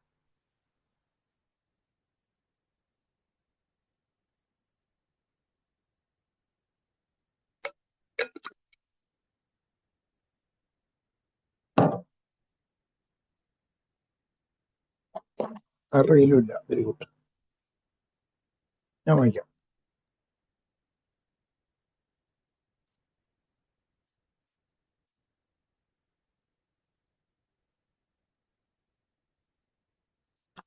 സെവൻത്ത് ട്രഡീഷനെ പറഞ്ഞ് 7ാം പാരമ്പര്യം. ഓരോ എ ഗ്രൂപ്പും പൂർണ്ണമായും സ്വയം പര്യാപ്തത പാലിക്കുന്നതോടൊപ്പം പുറമേ നിന്നുള്ള സാമ്പത്തിക സഹായം നിരസിക്കുകയും ചെയ്യണം എന്നാണ് അതിന്റെ ഷോർട്ട് ഫോം. അതിന്റെ ലോങ് ഫോം ഒന്ന് നോക്കാം. എന്താണ് പാരമ്പര്യം 7 ലോങ് ഫോം? എ ഗ്രൂപ്പ് അതാതിന്റെ അംഗങ്ങൾ സ്വമനസാലെ നൽകുന്ന സാമ്പത്തിക സഹായം കൊണ്ട് തന്നെ പൂർണ്ണമായും സ്വയം പര്യാപ്തത പാലിച്ചുകൊള്ളുന്നു. ഓരോ ഗ്രൂപ്പും സമ്പാദിക്കേണ്ട ഒരു ആദർശമുണ്ട്. എയുടെ പേര് പറഞ്ഞു നടത്തുന്ന ഫണ്ട് ശേഖരണം അപകടകരമാണ്. അത് ഗ്രൂപ്പുകളോ ക്ലബ്ബുകളോ ആശുപത്രികളോ അതുപോലുള്ള ഏത് പ്രസ്ഥാനങ്ങൾ നടത്തിയാലും ശരി. അതുപോലെ ഏതെങ്കിലും സ്ഥാനത്തു നിന്നും സമ്മാനങ്ങൾ സ്വീകരിക്കുന്നതോ ഏതെങ്കിലും തരത്തിലുള്ള കടപ്പാടുകൾ സൃഷ്ടിക്കുന്നതോ സാമ്പത്തിക സഹായം ചെയ്യുന്നതോ ബുദ്ധിയല്ല. അതുപോലെ തന്നെ സാമാന്യ രീതിയിൽ കരുതൽ ധനം ഉണ്ടായിട്ടും പ്രത്യേക ഉദ്ദേശമൊന്നും ഇല്ലാതെ തന്നെ പിന്നെയും ധനം വർദ്ധിച്ചുകൊണ്ടിരിക്കുന്ന ട്രഷറികളെ പറ്റിയും ഞങ്ങൾക്ക് വളരെ ഉത്കണ്ഠയുണ്ട്. വസ്തുവകളുടെയും ധനത്തിന്റെയും അധികാരത്തിന്റെയും തർക്കങ്ങൾ വരുമ്പോൾ നമ്മളുടെ ആത്മീയ സമ്പാദ്യം ഫലശൂന്യമായി തീരുമെന്ന അനുഭവങ്ങൾ പലപ്പോഴും മുന്നറിയിപ്പ് വന്നിട്ടുണ്ട്. ഇതിലേക്ക് കൂടുതൽ വരണമെന്നുണ്ടെങ്കിൽ ഇപ്പൊ ഈ സെക്കൻഡ് വാറണ്ടി, അത് 12th കോൺസെപ്റ്റിലെ സെക്കൻഡ് വാറണ്ടിയെ കുറിച്ചാണ് എന്നാണ് ഈ ഭാഗങ്ങൾ എടുത്തിട്ടുള്ളത്. ഇതിലേക്ക് വരണമെന്നുണ്ടെങ്കിൽ 7th ട്രഡീഷന്റെ 2 ഭാഗങ്ങളെ കുറിച്ച് അറിയണം. 7th ട്രഡീഷൻ 2 ഭാഗമുണ്ട്. ഒന്ന് നമ്മൾ സ്വമനസാലെ നമ്മൾ ചെയ്യുന്ന കോൺട്രിബ്യൂഷൻ, പിന്നെ അത് നമ്മളെല്ലാവരും ചെയ്യേണ്ടതാണ്, അല്ലെങ്കിൽ വേറെ എവിടെ നിന്ന് കിട്ടില്ലല്ലോ എനിക്ക്. അപ്പൊ നമ്മൾ അതിൽ റിലക്റ്റന്റ് ആവരുത്, അത് നമ്മൾ വേണ്ടത് ചെയ്യണം. പിന്നെ നമ്മളുടെ ഫണ്ട് നമ്മൾ എപ്പോഴും വളരെ പ്രൂഡന്റ്ലി വേണം നമ്മൾ ചെലവാക്കാൻ. അത് ചെലവാക്കാനായിട്ട് നമ്മൾക്ക് ഒരു ആംപിൾ റിസർവ് മാത്രമേ ഉണ്ടാവാൻ പാടുള്ളൂ. അതിന് പ്രൂഡന്റ് റിസർവ് എന്നാണ് പറയാം. ആ പ്രൂഡന്റ് റിസർവ് അത് ഗ്രൂപ്പുകളായാലും any service entity including general service ഓഫീസിന്റെ ഫണ്ടിലാണെന്നുണ്ടെങ്കിൽ കൂടി ആ ഒരു ആംപിൾ റിസർവ് ഫണ്ട് മാത്രമേ ഉണ്ടാവാൻ പാടുള്ളൂ. ബാക്കിയുള്ളത് നമ്മൾ ചെലവഴിക്കുക തന്നെ വേണം. എന്ത് ചെലവഴിക്കണം, എന്നുള്ളതും എങ്ങനെയാണ് പ്രൂഡന്റ് ആയിട്ട് വിവേകപൂർവമായിട്ട് വേണം നമ്മൾ അത് ചെലവഴിക്കാനും ആവശ്യങ്ങൾ കണ്ടറിഞ്ഞിട്ട് പ്രത്യേകിച്ച് നമ്മുടെ PA ആക്ടിവിറ്റീസ് അങ്ങനത്തെ കാര്യങ്ങളൊക്കെയാണ് ചെലവഴിക്കേണ്ടത്. ഇത് ഒരു ബേസ് ആയിട്ട് പറഞ്ഞിട്ടാണ് ഇനി ഞാൻ അത് വായിക്കാൻ പോകുന്നത്, അല്ലെങ്കിൽ അത് മനസ്സിലാവില്ല. അതുകൊണ്ടാണ് ഞാൻ ഇതൊക്കെ ഇങ്ങനെ പറഞ്ഞത്. ആ ട്രഡീഷനും കൂടി വായിച്ചത് അതിന് വേണ്ടിയിട്ടാണ്. ഓക്കെ, നോക്കാം. Time versus money. Our attitude toward the giving of time when compared with our attitude toward giving money presents an interesting contrast.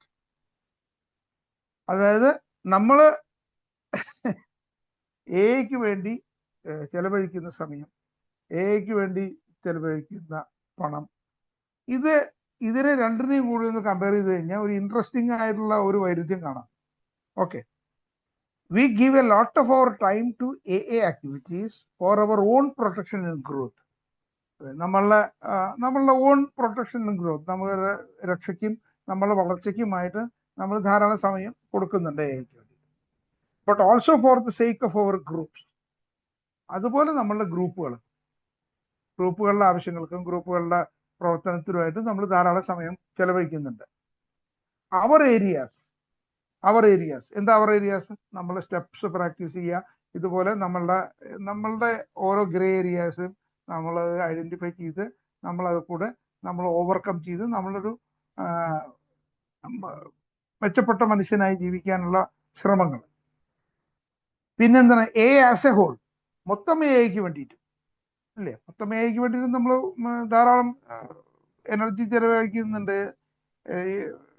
എത്ര ഡെലിഗേറ്റ്സ് ആയാലും എന്താ പറയുക, ട്രസ്റ്റിമാരായാലും ബാക്കി മറ്റ് സേവകരായാലും, ഇനി അതൊന്നുമില്ലാത്ത സാധാരണ നമ്മളാണെന്നുണ്ടെങ്കിൽ മൊത്തം എയുടെ കാര്യങ്ങൾ വരുമ്പോൾ നമ്മൾ സ്റ്റിക്കറുകൾ ഒട്ടിക്കുക, ഇങ്ങനത്തെ കാര്യങ്ങൾ, ഇതിനൊക്കെ നമ്മൾ നമ്മുടെ ധാരാളം സമയമൊക്കെ ചെലവഴിക്കുന്നുണ്ട്.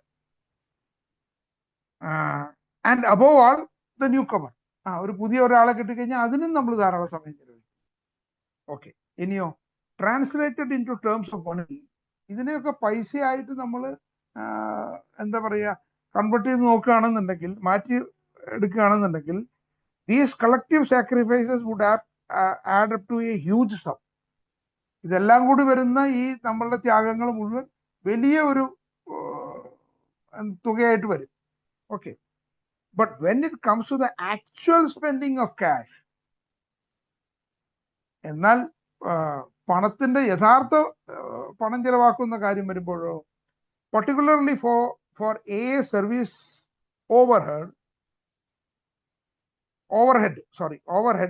many of us are apt to turn a bit reluctant. പ്രത്യേകിച്ചും ഒരു AA സർവീസസ് വരാൻ പോകുന്ന ഒരു കാര്യം ഉണ്ടെന്ന് അറിഞ്ഞു കഴിഞ്ഞാൽ അതിന് വേണ്ടിയിട്ട് നമ്മൾ പൈസ ചെലവാക്കാനായിട്ട് ചെറിയൊരു മടി കാണിക്കുന്നു. അത് ഒരു ഉദാഹരണം പലതപ്പോൾ പറയാം. നമുക്കൊരു ആക്ടിവിറ്റി വരുന്നുണ്ട്, ഒരു PI ആക്ടിവിറ്റി വരാൻ പോകുന്ന ഒരു ആക്ടിവിറ്റി വരുന്നുണ്ട്. അപ്പൊ അതിലേക്ക് എത്ര പെട്ടെന്ന് വേണ്ട, PI ആക്ടിവിറ്റി വിടും.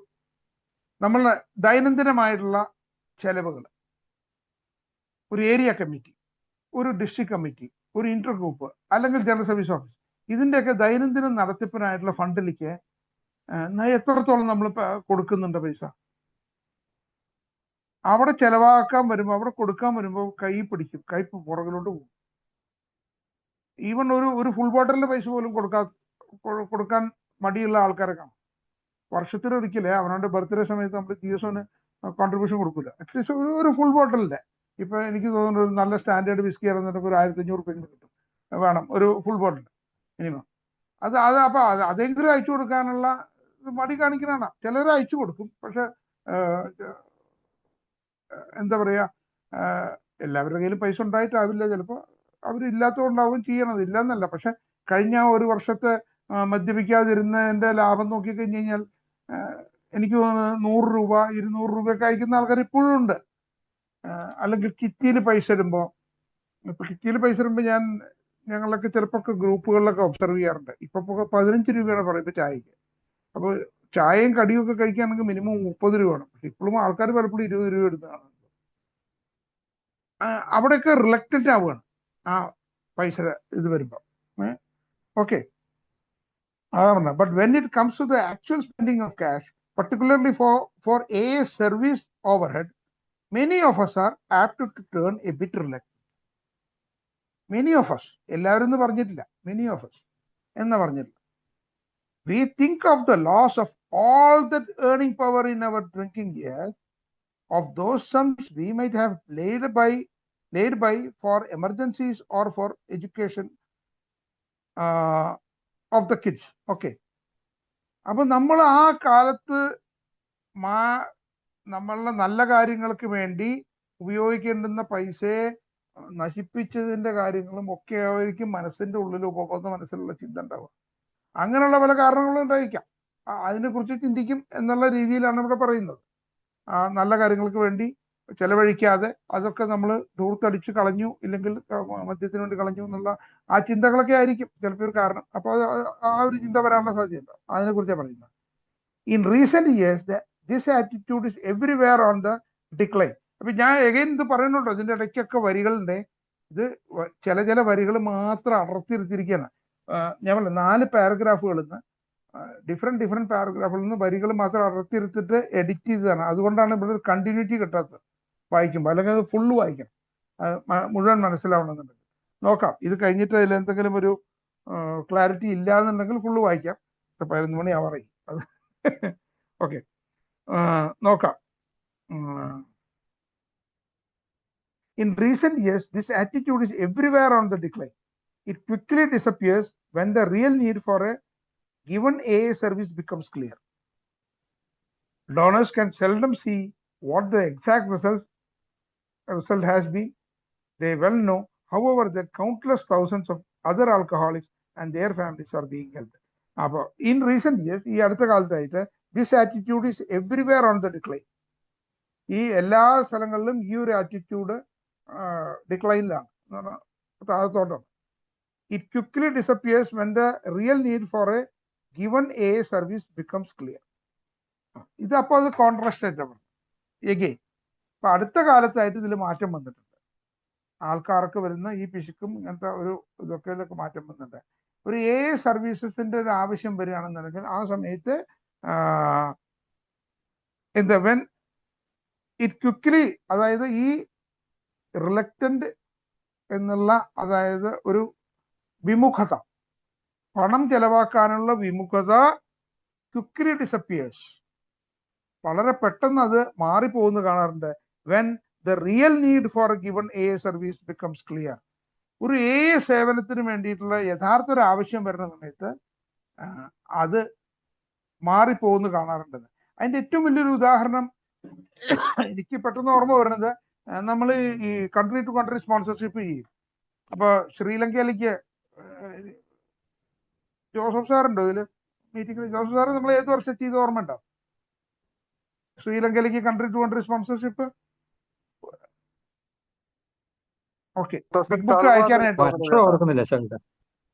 2012 ആ വർഷം കണ്ട. അല്ലല്ല, ബിറ്റ്വീൻ സംവെയർ 17-18 ആണ് എന്തായാലും. ഓക്കെ, ആ സമയത്താണ് കൺട്രി ടു കൺട്രി സ്പോൺസർഷിപ്പ് ചെയ്തപ്പോ തമിഴ്നാട്ടിൽ നിന്ന് അവര്, കാരണം തമിഴ് ബിഗ് ബുക്കാണ് അവിടെ ആവശ്യം. അപ്പൊ അന്ന് 15,000 രൂപ കണ്ട് 18,000 രൂപ ബിഗ് ബുക്ക് അവർ വാങ്ങി. അവരവിടുന്ന് അത് പാഴ്സൽ ചെയ്യാനായിട്ട്, പക്ഷെ അപ്പോൾ ഫ്രൈറ്റ് ചാർജസ് ഇല്ല, കൊറിയർ ചാർജസ്. അതും ഓൾമോസ്റ്റ് അത്രയും രൂപ വരും ഷിപ്പിലല്ല ബൈ എയർ അയക്കാനായിട്ട്. അത് നമ്മളിവിടെ കേരളത്തിൽ പെട്ടെന്ന് അനൗൺസ് ചെയ്തു. നമ്മൾ 5 ഏരിയ, ഇന്നിപ്പോ 6 ഏരിയ ഉണ്ട്, അന്ന് 5 ഏരിയ ഉള്ളൂ. അനൗൺസ് ചെയ്തു. അന്ന് 4 ഏരിയ ഉള്ളൂ, അല്ല 5 ഏരിയ ഉണ്ട്. 5 ഏരിയയിൽ അനൗൺസ് ചെയ്ത് കഴിഞ്ഞപ്പോ എല്ലാ ഏരിയക്കാരും പെട്ടെന്ന് അതിന്റെ പൈസ കളക്ട് ചെയ്തിട്ട് വന്നു. അപ്പൊ അങ്ങനെ കൺട്രി ടു കൺട്രി സ്പോൺസർഷിപ്പില് ശ്രീലങ്കയിലേക്കുള്ള ബിഗ് ബുക്ക് അയക്കാൻ, തമിഴ് ബിഗ് ബുക്ക് ആണെങ്കിൽ കൂടി നമ്മളാണ് അത്, കേരളമാണ് അത് എന്താ പറയുക സ്പോൺസർ ചെയ്തത്. ഫ്രൈറ്റ് ചാർജസ് മറ്റൊരു അതിന്റെ ആക്ച്വൽ കോസ്റ്റ് അവർ കൊടുത്തു. അതും നമ്മുടെ എനിക്ക് തോന്നുന്നു ഫ്രൈറ്റ് ചാർജസ് അറൗണ്ട് 16,000 16,000 ഉണ്ടായിരുന്നു എൻ്റെ ഓർമ്മ. ഞാൻ കൃത്യം ഓർമ്മ വരുന്നില്ല എന്തായാലും. അപ്പൊ അതാ പറഞ്ഞത്, ആ ആറ്റിറ്റ്യൂഡിൽ ചെറിയ ചേഞ്ച് വന്നിട്ടുണ്ടെന്നാണ് ഇവിടെ പറഞ്ഞത്. Donors can seldom see what the exact result has been. ഈ കൊടുക്കുന്നവർക്ക് എന്താണ് കൃത്യമായ ഒരു റിസൾട്ട് ഒന്നും എപ്പോഴും എല്ലായ്പ്പോഴും ഒന്നും അറിയാൻ പറ്റില്ല. പക്ഷേ ദേ വെൽ നോ, അങ്ങനെയൊക്കെ ആണെങ്കിൽ കൂടി ദേ വെൽ നോ, അവർക്ക് നല്ല അറിയാം. However that countless thousands of other alcoholics and their families are being helped. ഈ ഒരു കാര്യം അറിയാം. കാരണം കൗണ്ട്ലെസ്, എത്രയോ ന്യൂമറബിൾ ആയിട്ടുള്ള എന്താ പറയുക, ആൽക്കഹോളിക്സും അവരുടെ ഫാമിലിക്കും ഒക്കെ സഹായം എത്തിക്കാനാണ് ഇങ്ങനത്തെ സേവനങ്ങളെന്ന് അറിയാം. അപ്പൊ അതുകൊണ്ട് അവരെ കൈയച്ച് സഹായിക്കണം ഒരു പർട്ടിക്കുലർ ആവശ്യത്തിനുള്ള നമ്മൾ കിറ്റ് വിടുമ്പോൾ എന്നാണ് പറയുന്നത്. ഇനി നമുക്കിതിൽ നോക്കാം ഇത് എന്താണ് സൂചിപ്പിക്കുന്നത്. ഓഫ് കോഴ്സ് ഒരു മിനിറ്റ് ഉണ്ട്, ഇതിന്റെ മുമ്പത്തെ പേജിൽ ഉള്ള സൂചിപ്പിക്കുന്ന കാര്യം പറയാൻ വിട്ടുപോയി. അത് 290 ഫൈനാൻഷ്യൽ പ്രോബ്ലംസും റെസ്പോൺസിബിലിറ്റി ആസ് എൻ എ, പിന്നെ സർവീസും സേവനത്തിനെ കുറിച്ച് ആണ് സൂചിപ്പിച്ചത്. ഇതിൽ സൂചിപ്പിക്കുന്നത് way toward humility slips trouble. അല്ലല്ല, സോറി ഓക്കെ ഇല്ല, 2 പേജില്ല ആയിട്ടുള്ളൂ. I am sorry. അപ്പൊ ഇതില് ഇത് സൂചിപ്പിക്കുന്നത് ഇതൊക്കെയാണ്: financial problems, responsibility as N A, പിന്നെ സേവനം, സർവീസ്. നമ്മളെ സാമ്പത്തികമായ പ്രശ്നങ്ങൾ, പിന്നെ ഒരു ഉത്തരവാദിത്വം, ഒരു എക്കാരൻ എന്നുള്ള നിലയ്ക്കുള്ള ഉത്തരവാദിത്വം, പിന്നെ സേവനം. ഇതിനെ കുറിച്ചാണ് പറയുന്നത്. ഓക്കെ, അപ്പൊ ശ്രീനു 290 കംപ്ലീറ്റഡ് കേട്ടോ, page 290 complete. Okay sir, okay. Okay ചേട്ടാ, എഴുതി വെച്ചിട്ടുണ്ട്. എന്തെങ്കിലും ആർക്കെങ്കിലും ആഡ് ചെയ്യണ്ടോ? അല്ലെങ്കിൽ ഞാൻ ഇറങ്ങാൻ പോവാണ്, ഉറക്കം വരുന്നുണ്ട്. ചേട്ടാ, നമ്മുടെ ഈ സർവീസ് മാനുവലേ പറയൂ. 2019-2020 എൻ്റെ ഉള്ളത്. അതിനകത്ത് പേജ് 84-85 അതിനകത്താണ് ഈ വാറണ്ടി ക്യൂവിനെ പറ്റി. അല്ല, അത് ഓക്കെ ശരിയാണ്. എന്താ അറിയോ സാർ, അത് ഇന്ത്യയുടെ നമ്മുടെ GSM അല്ലേ? GSO ഇന്ത്യയുടെ. ഓക്കെ ആയിരിക്കും, അതിന് മാറ്റം ഉണ്ടാവും. ഞാനിത് ASM ആണ് ഞാൻ റെഫർ ചെയ്തത്, അതുകൊണ്ടാണ്. സെയിം വാറണ്ടി തന്നെയാണ് ഇവിടെ റിപ്രൊഡ്യൂസ് ചെയ്തിരിക്കുന്നത്. വായിച്ച അതേപടി ഇവിടെ അതെ, അതല്ല, അത് ഈ ലേഖനം സെയിം തന്നെയാണ്. ലേഖനം സെയിം റിപ്രൊഡ്യൂസ് ചെയ്തിരിക്കുകയാണ്. നമുക്കിതിന്റെ കോപ്പിറൈറ്റ് കിട്ടിയത് 2018 കിട്ടിയത്. അതാണ് 1920 ആദ്യം നമ്മൾ ചേർത്തു. 1920 മാനുവലിലാണ് ആദ്യമായിട്ട് ഇത് വന്നത്. ഈ ആർക്കെങ്കിലും ഒരു നോളജിന് ഇതും കൂടി പറയാം. ഇത് മുഴുവൻ ഇരുന്ന് ഈ സർവീസ് മാനുവൽ, ഇപ്പൊ ജോസഫ് സാറിന്റെ കയ്യിലുള്ള സർവീസ് മാനുവൽ ഇരുന്ന് ടൈപ്പ് ചെയ്ത് തയ്യാറാക്കിയത് മുഴുവൻ പാലക്കാട്ടുള്ള ഒരു പ്രിന്ററിന്റെ എന്താ പറയാ, ഒരു ടൈപ്പിസ്റ്റാണ്, DTP കാരനും കാരി, അവർ രണ്ടുപേരും കൂടിയാണ് ചെയ്തത്. അപ്പൊ നമുക്ക് കേരളത്തിന് അങ്ങനെ ഒരു ബന്ധമുണ്ട് കേട്ടോ ഈ ഇതായിട്ട്, എന്താ സർവീസ് മാനുവൽ.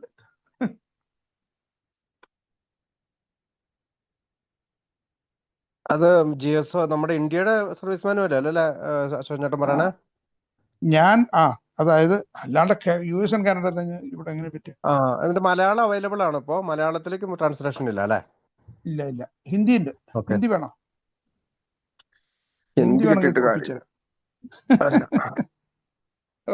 GSOടെ അത് പാലക്കാടുകാരാണോ ടൈപ്പ് ചെയ്തത് അല്ലേ? അതായത് ഈ ഇപ്പൊ ജോസഫ് സാറ് പറഞ്ഞ ആ എഡിഷൻ, അത് കഴിഞ്ഞ ഒരു എഡിഷൻ കൂടി വന്നിട്ടുണ്ട്. ഇത് 1819 എഡിഷൻ, 2018 അല്ല 1920 എഡിഷൻ അല്ലേ ജോസഫ് സാർ? 1920 എന്നല്ലേ നമ്പർ? 1920 എഡിഷൻ ആണ് ഇവിടെ. അതിലാണ് ആദ്യമായിട്ട് ഈ 12 കോൺസെപ്റ്റ്സ് ഇൻക്ലൂഡ് ചെയ്തത്. അതിനു മുമ്പ് ഉണ്ടായിരുന്നില്ല. അത് സ്പെഷ്യൽ പെർമിഷനൊക്കെ മേടിച്ചിട്ട് എന്താ പറയാ,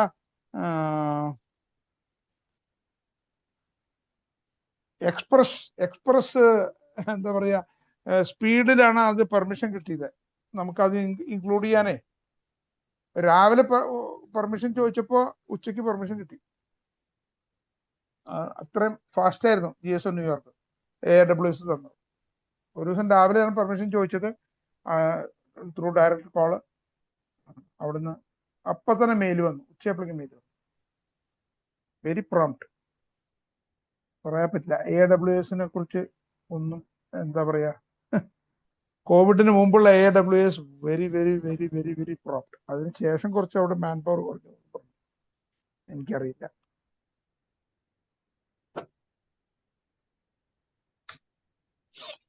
ഓക്കെ ദെൻ, ബൈ ബൈ എല്ലാവർക്കും. ഓക്കെ താങ്ക് യു അശ്വിൻ ചേട്ടാ, താങ്ക് യു. അടുത്ത ആഴ്ച വരുമെന്ന് ചേട്ടാ, പ്രതീക്ഷിക്കുന്നു. Thank you. ആ അടുത്ത ആഴ്ച okay, God willing. God will. അപ്പൊ ജോസഫ് സാറ് പോവല്ലേ? അല്ലെങ്കിൽ ആരെങ്കിലും ഒക്കെ സംസാരിക്കും. ഇനി 22 മിനിറ്റ് കൂടി ഉണ്ട്. അതെ അതെ. അശോകൻ ചേട്ടൻ പോയി കഴിയുമ്പോഴത്തേക്ക് എല്ലാവരും ഓടിപ്പോകല്ലേ? സംസാരിക്കാൻ പറ്റുമോ? ജോസഫ് സാറ് സംസാരിക്കും ഇന്നത്തെ വിഷയത്തെ കുറിച്ച്. ഇപ്പൊ പറഞ്ഞ തന്നെ ടൈം ആൻഡ് മണി, സമയവും പൈസയും. ഞാനൊന്ന് ചെറുതായിട്ടൊന്ന് പറയാൻ നോക്കാം, അതേ പറയാൻ പറ്റുള്ളൂ. Okay okay okay. പ്രിയപ്പെട്ടവരെ, അമിത മദ്യാസക്തനാണ്. ദൈവത്തിന്റെ അളവറ്റ കൃപ കൊണ്ടും മഹത്തായ ആൽക്കഹോളിസ്റ്റ് അനോണിമസിന്റെ തത്വങ്ങൾക്കനുസരിച്ച് ജീവിക്കാൻ ശ്രമിക്കുന്നതുകൊണ്ടും ഇന്നേ ദിവസം കുടിച്ചിട്ടില്ല. പേര് Joseph. Hi Joseph sir. Hi. Hi hi hi. കാര്യം ഷിബുവിനൊരു ഒരിക്കൽ കൂടി ബർത്ത്ഡേ ആശംസകൾ. നമുക്ക് ഈ അശോകേട്ടൻ പറഞ്ഞ നമ്മുടെ 7ാം പാരമ്പര്യം, നമ്മള് അതിൻ്റെ ആ ഹ്രസ്വരൂപത്തില് വളരെ ഒരു ചെറിയ സെന്റൻസിലാണ് നിൽക്കുന്നതെങ്കിൽ അത് അതിൻ്റെ ആ ലോങ് ഫോമാണ് യഥാർത്ഥത്തിൽ. അത് കുറെ കൂടെ വിശാലമായിട്ട് നമ്മളോട് പറയുന്നത്.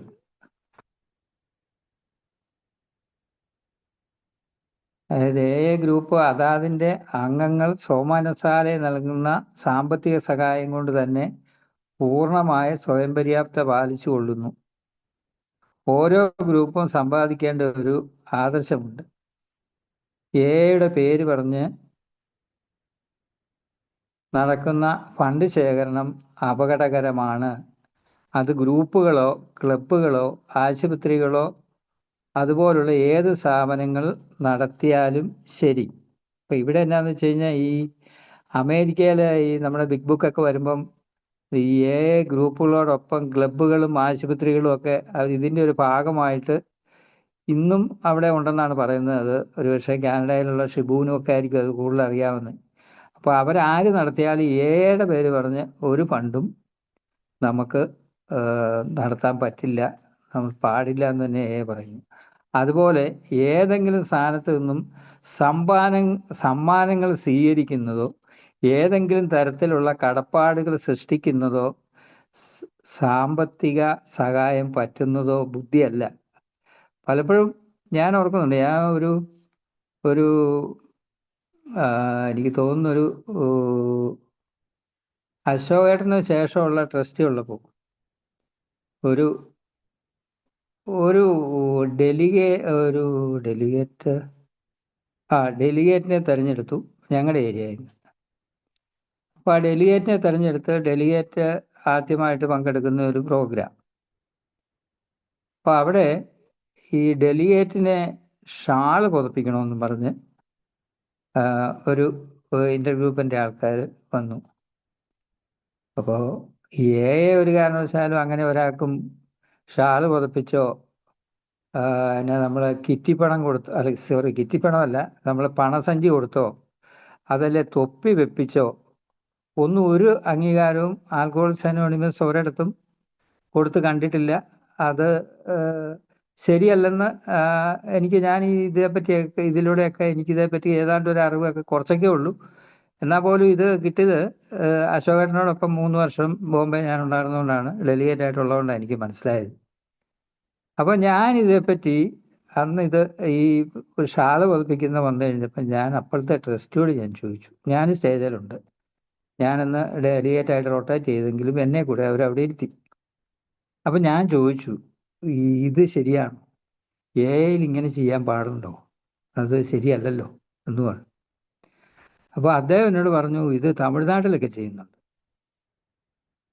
അപ്പോൾ ഞാൻ പിന്നെ അതിനകത്ത് വേറെ കൂടുതലൊന്നും എതിർപ്പൊന്നും പറഞ്ഞില്ല. പക്ഷേ അന്നും ഇന്നും ഞാൻ വിശ്വസിക്കുന്നതല്ല പറയുന്നത് ഒരു കാരണവശാലും ഇതുപോലെയുള്ള സ്വീകരണങ്ങളോ അല്ലെങ്കിൽ പാരിതോഷികങ്ങളോ അയാളെ ഗ്ലോറിഫിക്കേഷനോ അതും അല്ലെങ്കിൽ അയാൾ നല്ല മിടുക്കനായ ഡെലിഗേറ്റാണെന്ന് പറയാനോ അല്ലെ വരും കാലങ്ങളിൽ എയുടെ ഭാവി ഈ ട്രസ്റ്റിയുടെ മുൻപിലോ അല്ലെങ്കിൽ ഡെലിഗേറ്റിൻ്റെ അടുത്തോ ഭദ്രമായെന്ന് പ്രസംഗിക്കാനോ ഒന്നും ഒരു കാരണവശാലും ആൽക്കഹോളിക്സ് അനോണിമസ് ഈ 7ാം പാരമ്പര്യം വെച്ചുകൊണ്ട് അനുവദിക്കുന്നില്ല എന്നുള്ളതാണ് ഞാൻ മനസ്സിലാക്കുന്നത്. കാരണം അത് നമ്മുടെ അങ്ങനെയൊന്നുമില്ല. 7ാം പാരമ്പര്യം അതല്ല നമ്മളെ മനസ്സിലാക്കുന്നത്. അതായത് ഞാനിപ്പോൾ വായിച്ചെടുത്ത് തന്നെ അത് കൃത്യമായിട്ട് കിട്ടും. ഏതെങ്കിലും സ്ഥാനത്ത് നിന്നും സമ്മാനങ്ങൾ സ്വീകരിക്കുന്നതോ ഏതെങ്കിലും തരത്തിലുള്ള കടപ്പാടുകൾ സൃഷ്ടിക്കുന്നതോ സാമ്പത്തിക സഹായം പറ്റുന്നതോ ബുദ്ധിയല്ല. അതുപോലെ തന്നെ സാമാന്യ രീതിയിൽ കരുതൽ ധനം ഉണ്ടായിട്ടും പ്രത്യേക ഉദ്ദേശമൊന്നും ഇല്ലാതെ തന്നെ പിന്നെയും ധനം വർദ്ധിച്ചുകൊണ്ടിരിക്കുന്ന ട്രസ്റ്റികളെ പറ്റിയും ഞങ്ങൾക്ക് വളരെ ഉത്കണ്ഠയുണ്ട്.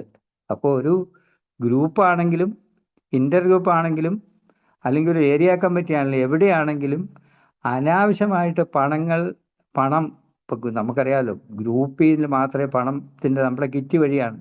പിന്നെയുള്ള ഇൻ്റർ ഗ്രൂപ്പിൻ്റെ ലിറ്ററേച്ചറിൽ നിന്ന് അതിൻ്റെ കമ്മീഷൻ കിട്ടുന്ന മാത്രമേ ഉള്ളൂ നമ്മുടെ വരുമാനം എയുടെ.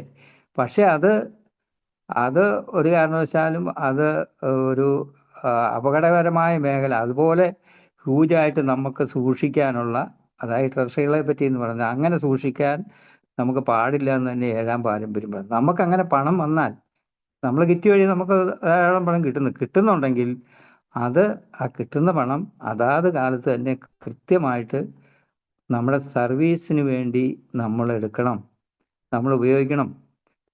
GSO ഇന്ത്യയിലേക്ക് കൊടുക്കാം, ഏരിയ കമ്മിറ്റിക്ക് കൊടുക്കാം, ഇൻ്റർ ഗ്രൂപ്പിന് കൊടുക്കാം, ഡിസ്ട്രിക്ട് കമ്മിറ്റിക്ക് കൊടുക്കാം, ഗ്രൂപ്പിൻ്റെ മുന്നോട്ടുള്ള ആ ദൈനംദിന ചെലവുകൾക്കും എടുക്കാം. അപ്പം ഒരു കാരണവശാലും അത് സമ്പത്ത് അല്ലെ പണം നമ്മൾ അതിനവിടെ സമയം കൂടെ കൂട്ടി നമുക്ക് അത് ദീർഘകാലത്തേക്ക് അങ്ങനെ പണം സൂക്ഷിച്ചു വെക്കേണ്ട ആവശ്യം ഏക്കില്ല. കാരണം കഴിഞ്ഞ വർഷം ഇപ്പം കാര്യം പറഞ്ഞു കഴിഞ്ഞാൽ ഇപ്പം തൊഴിൽ അവരുടെ ഗ്രൂപ്പിനെ സംബന്ധിച്ച് അല്പം പണം കൂടുതലാണ്. അപ്പോൾ എന്ത് ചെയ്തു എന്ന് വെച്ച് കഴിഞ്ഞാൽ ഒരു 1.5 മാസം മുമ്പ് ഇൻ്റർ ഗ്രൂപ്പിന് ഒരു 3000 രൂപ ഞങ്ങൾ പെട്ടെന്ന് ബിസിനസ് മീറ്റിംഗ് കൂടി ഞങ്ങൾ 3000 രൂപ കൊടുത്തു. ഇനി അല്പം കൂടുതൽ പണം ഞങ്ങളുടെ കയ്യിലുണ്ട്. പക്ഷേ അത് ഈ ഡിസംബറിൽ ഞങ്ങളുടെ വാർഷികം വരും. വാർഷികം വരുമ്പം എല്ലാ സർവീസ് എൻറ്റിറ്റിക്കും കൊടുക്കാൻ വേണ്ടി ഞങ്ങളത് തീരുമാനിച്ചിരിക്കുന്ന പണമാണ്. അതുകൊണ്ടാണ് അല്പം ഒരു 7,000 രൂപകളും ഞങ്ങളുടെ കൈവശമുണ്ട്. അപ്പോൾ അതിൻ്റെ ഒരു 3 മാസം കൂടുമ്പോൾ ഒരു 1000 രൂപ വാടക കൊടുക്കാനുണ്ട്. അപ്പോൾ അതുമെല്ലാം കൂടെയൊക്കെ കൂട്ടിയുള്ള ഒരു പൈസയാണ്. പിന്നെ എല്ലാ ഘടകങ്ങൾക്കും കൊടുക്കുമ്പോൾ 1,000-2,000 ഒക്കെ വെച്ച് കൊടുക്കുമ്പം ഈ പരിപാടി അങ്ങ് തീരും. ഡിസംബറിൽ വാർഷികം കഴിയുമ്പം ഞങ്ങൾക്ക് ഒരു ദിവസത്തെ കിറ്റിയിൽ ഒരു ദിവസത്തെ ചായയും കാപ്പിക്കുള്ള കടിക്കുള്ള പൈസ 1000 രൂപയിൽ താഴെയുള്ളത് മാത്രമേ ഞങ്ങളുടെ കിറ്റിൽ കാണാറുള്ളൂ. അത് ഞങ്ങൾ കാലാകാലങ്ങളായിട്ട് അനുവർത്തിച്ച് പോരുന്ന ഷിബുവൊക്കെ ഉള്ള ആ കാലം തുടങ്ങി ഇങ്ങനെയാണ് പോരുന്നത്. അത് കുറച്ചുകൂടെ ഇച്ചിരി വിപുലമായിട്ട് ആൾക്കാർ കൂടുതൽ വരുന്നതുകൊണ്ടും കിറ്റിയെ പറ്റി സർവീസ് കിറ്റിയെ പറ്റി ഒരു നല്ല ബോധവൽക്കരണം ഗ്രൂപ്പിന് കൊടുക്കാൻ പലർക്കും സാധിക്കുന്നതുകൊണ്ടും അത് കൃത്യമായിട്ട് പോകുന്നുണ്ട്. അപ്പോൾ അങ്ങനെ പണം സൂക്ഷിച്ചു വെക്കേണ്ട കാര്യമില്ല. അത് മുഴുവൻ സേവനത്തിലേക്ക് നമുക്ക് കൊടുക്കാനുള്ളതാണ്. അത് അപ്പോൾ അതുകൊണ്ട് ആ ഒരു രീതിയിലാണ് ഞങ്ങളിവിടെ. അപ്പോൾ അങ്ങനെയാണ് ഇവിടെ ഞാനിപ്പം ഞാനുള്ള ഹോം ഗ്രൂപ്പിൻ്റെ കാര്യം പറഞ്ഞെന്ന് മാത്രമേ ഉള്ളൂ. പിന്നെ ട്രസ്റ്റുകളെ പറ്റി ഞങ്ങൾക്ക് വളരെ വസ്തുക്കളുടെയും ധനത്തിൻ്റെയും അധികാരത്തിൻ്റെയും തർക്കങ്ങൾ വരുമ്പോൾ നമ്മുടെ ആത്മീയ സമ്പാദ്യം ഫലശൂന്യമായിരുന്നുവെന്ന് അനുഭവങ്ങൾ പലപ്പോഴും മുന്നറിയിപ്പ് തന്നിട്ടുണ്ട്. അപ്പോൾ ആത്മീയ സമ്പാദ്യം സത്യത്തിൽ ആൽക്കഹോളിക്സ് അനോണിമസിൽ നമ്മൾ ഈ പടികളും 7ാം പാരമ്പര്യത്തിൽ തന്നെ ലേഖനത്തിനകത്ത് കൃത്യമായിട്ട് പറയുന്ന ഒരു കാര്യം, പണവും ആത്മീയതയും ഒന്നിച്ചു ചേരുന്ന ഒരു സ്ഥലം മാത്രമേ എയിലുള്ളൂ. അത് നമ്മുടെ കിറ്റിയാണ്. നമ്മുടെ സർവീസ് കിറ്റിയിലാണ് നമ്മുടെ ആത്മീയത നമുക്ക് പ്രകടിപ്പിക്കാൻ പറ്റുന്നത്. നമ്മുടെ ഫെലോഷിപ്പിനെ നമുക്ക് തോളിലേറ്റി കൊണ്ടുപോകാൻ നമുക്കത് അത് കാരണം എന്നാന്ന് വെച്ച് കഴിഞ്ഞാൽ നിൻ്റെ കിറ്റിയിൽ എത്ര പൈസ നമ്മൾ ഇടുന്നു എന്നുള്ള കാര്യം മറ്റാരും കാണുന്നില്ല. അത് നമ്മുടെ മനസാക്ഷി നമുക്ക് കൃത്യമായിട്ട് അനുവാദം തരുന്ന പൈസ നമുക്ക് അതിനകത്ത് ഇടാം. GSO ഇന്ത്യയിൽ പോലും 1 ലക്ഷം രൂപയ്ക്ക് കൂടുതൽ ഒരു വ്യക്തിക്ക് ഒറ്റ പ്രാവശ്യമായിട്ട് കൊടുക്കാൻ പറ്റുള്ളൂ. പക്ഷെ കിറ്റ് അതിനെല്ലാം അപ്പുറത്താണ്. അപ്പോൾ അവിടെ നമ്മുടെ ഒരു നമ്മുടെ സാമ്പത്തിക സ്ഥിതിക്ക് അനുസരിച്ച് നമ്മുടെ ഗ്രൂപ്പിനെ ഒരു പക്ഷേ ഞാൻ പലപ്പോഴും ചിന്തിച്ചിട്ടുണ്ട്. ഇപ്പോൾ ഞങ്ങളുടെയൊക്കെ ഗ്രൂപ്പിൽ ഇത്രയും പൈസയൊക്കെ വന്നത് എങ്ങനെയാണ്? ഇന്നും 20 രൂപ ഇടുന്ന ആൾക്കാരാണ് കൂടുതൽ. ഇടുന്നൊന്നും ആരും നോക്കുന്നില്ല. ഒരു ധാരണ എന്നുള്ളതേ ഉള്ളൂ. പക്ഷേ ആരെങ്കിലുമൊക്കെ അവർ ഈ സുബോധം ലഭിച്ചതിനുള്ള അവരുടെ ഗ്രാറ്റിറ്റ്യൂഡ് പ്രകടിപ്പിക്കുന്നത് ഈ കിറ്റിൽ കൂടെയാണ്. അപ്പോൾ സ്വാഭാവികമായിട്ട് ഒരു 400 രൂപ കാപ്പിക്കും ചായക്കും ഒക്കെ ചിലവാകുമ്പം ഒരു 600 രൂപ 700 രൂപ കിറ്റിയിൽ വരും. അപ്പോൾ അത് അങ്ങനെയുള്ള ആൾക്കാർ അത് മനസ്സിലാക്കുന്ന ആൾക്കാർ ഏലുള്ളത് കൊണ്ടാണെന്ന് ഞാൻ മനസ്സിലാക്കുന്നത്. ഏതായാലും ഇതാണ് ഈ 7-ാം പാരമ്പര്യത്തെ പറ്റി നമ്മുടെ ദീർഘരൂപത്തിൽ പറയുന്നത്. ഇനി അശോകേട്ടൻ പറഞ്ഞ ആ സർവീസ് മാനുവലിലെ warranty 2 sufficient operating funds plus an ample reserve should be it's prudent financial principle. അപ്പം GSO ഇന്ത്യയിലാണെങ്കിലും അവിടെ നമ്മൾ അതിൻ്റെ ഒരു ഓപ്പറേറ്റിംഗ് ഫണ്ട് നമ്മൾ GSO കോൺഫറൻസിൽ വെച്ച് തീരുമാനിക്കും. ബാക്കി ഒരു പ്രൂഡന്റ് റിസർവ് ആയിട്ട് നമ്മുടെ FD ആയിട്ടും മറ്റും നമ്മൾ സൂക്ഷിക്കുക ചെയ്യുക. എല്ലാം കൂടെ വലിച്ചു വാരി പണം ഉപയോഗിക്കുക എന്നുള്ളതല്ല. അതിനെല്ലാം കോൺഫറൻസിൻ്റെ തീരുമാനത്തോടെ ഈ കാര്യങ്ങൾ കൈകാര്യം ചെയ്യുക. അങ്ങനെയാണ് നമ്മുടെ തികച്ചും ജനാധിപത്യമായ രീതിയിലാണ് ഈ പണം കൈകാര്യം ചെയ്യേണ്ടത്. അപ്പോൾ അതിനാണ് ഈ ടൈം ലിമിറ്റ് കൃത്യമായിട്ട് എല്ലാ വർഷവും കോൺഫറൻസ് ഉണ്ട്. അപ്പോൾ അതനുസരിച്ച് ട്രസ്റ്റി ബോർഡുണ്ട്. മറ്റ് എല്ലാ കാര്യങ്ങളും സാമ്പത്തിക കാര്യങ്ങളും അതിന് ഫൈനാൻസ് കമ്മിറ്റി ഉണ്ട്. അങ്ങനെയെല്ലാം വളരെ കൃത്യമായിട്ട് നമ്മൾ എല്ലാം അക്കൗണ്ട് ചെയ്ത് കൃത്യമായിട്ട് പോകുന്ന ഒരു പ്രിൻസിപ്പിളാണ് നമുക്ക് അമേരിക്കയിലും കാനഡയിലും ആണെങ്കിലും ഇന്ത്യയിലാണെങ്കിലും അത് കൃത്യമായിട്ട് നമ്മളതിനെ ഉപയോഗിച്ച് വരികയാണ് ചെയ്യുന്നത്. പിന്നെ രണ്ടാമത്തെ കാര്യത്തിൽ ഈ ശ്രീലങ്കയിലേക്ക് നമ്മൾ ബുക്കുകളും കാര്യങ്ങളും ഒക്കെ കൊടുത്ത അത് ഞാൻ വരുന്നതിന് തൊട്ട് മുമ്പാണ് തോന്നുന്നു. ഞാൻ 2017 2020 കാലത്ത് അവിടെ ഉണ്ടായിരുന്നു. അതിന് മുമ്പ് ഞാൻ ചെന്ന കോൺഫറൻസിലൊക്കെ ഇതേപ്പറ്റി ചർച്ച വന്നായിരുന്നു.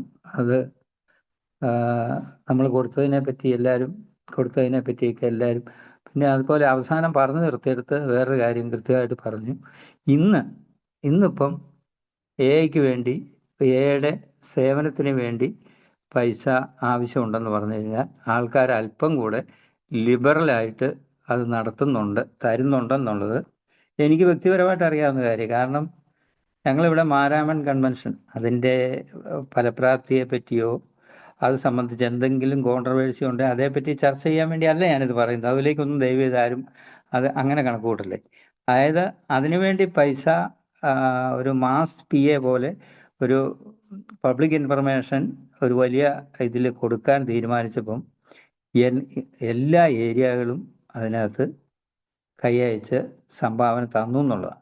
അപ്പോൾ അത് ഞങ്ങൾ ഈ കാര്യങ്ങൾ ഞങ്ങളുടെ ഏരിയയിൽ ഗ്രൂപ്പുകളിൽ പറഞ്ഞപ്പോൾ അവരെല്ലാം അതിനോട് സഹകരിച്ചു എന്നുള്ളതാണ്. അപ്പം കാലം മാറുന്നതനുസരിച്ച് AI ആൾക്കാർ നമ്മുടെ പ്രസ്ഥാനം നിലനിർത്താൻ വേണ്ടി കൈയച്ച് സംഭാവനകൾ നൽകുന്നു എന്നുള്ള ഒരു കാഴ്ചപ്പാട്. അതുകൊണ്ട് തന്നെയാണ് ഞാനിപ്പോൾ പറഞ്ഞ് ഞങ്ങളുടെ ഗ്രൂപ്പിൽ ഇപ്പോൾ റിസർവിനെക്കാട്ടിൽ ആവശ്യത്തിനേക്കാൾ വേണേൽ ഒരല്പം മിച്ചം പണം, പക്ഷെ അത് വാർഷികമാകുമ്പോഴത്തേക്കും ഞങ്ങൾ തീർക്കും. ആൾക്കാർ തയ്യാറാണ്.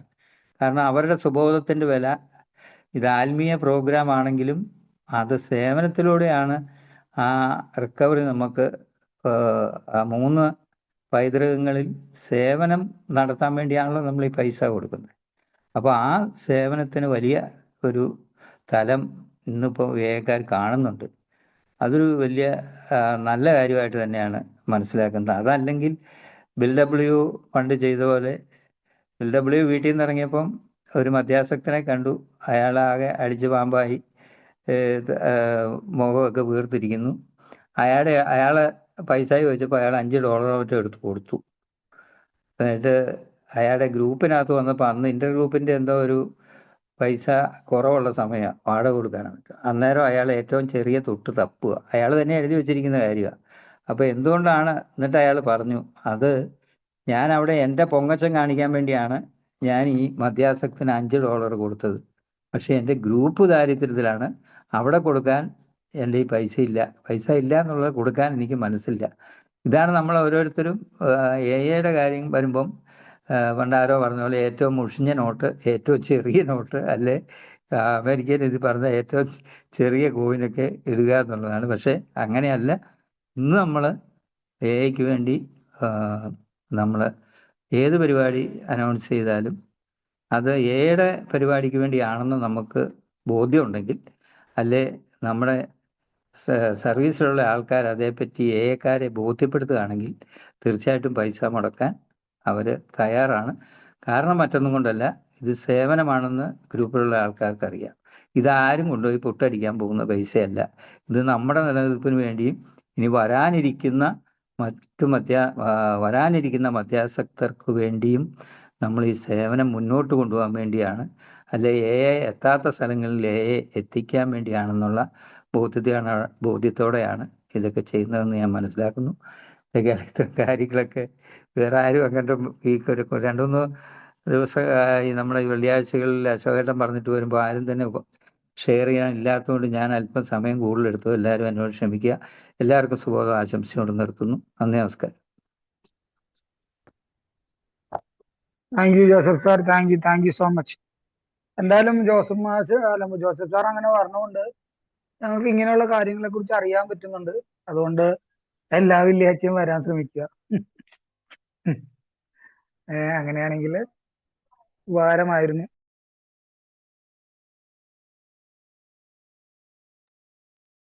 സുഹൃത്തുക്കളെ, നമുക്കൊരു 5 മിനിറ്റും കൂടി ഉണ്ട്.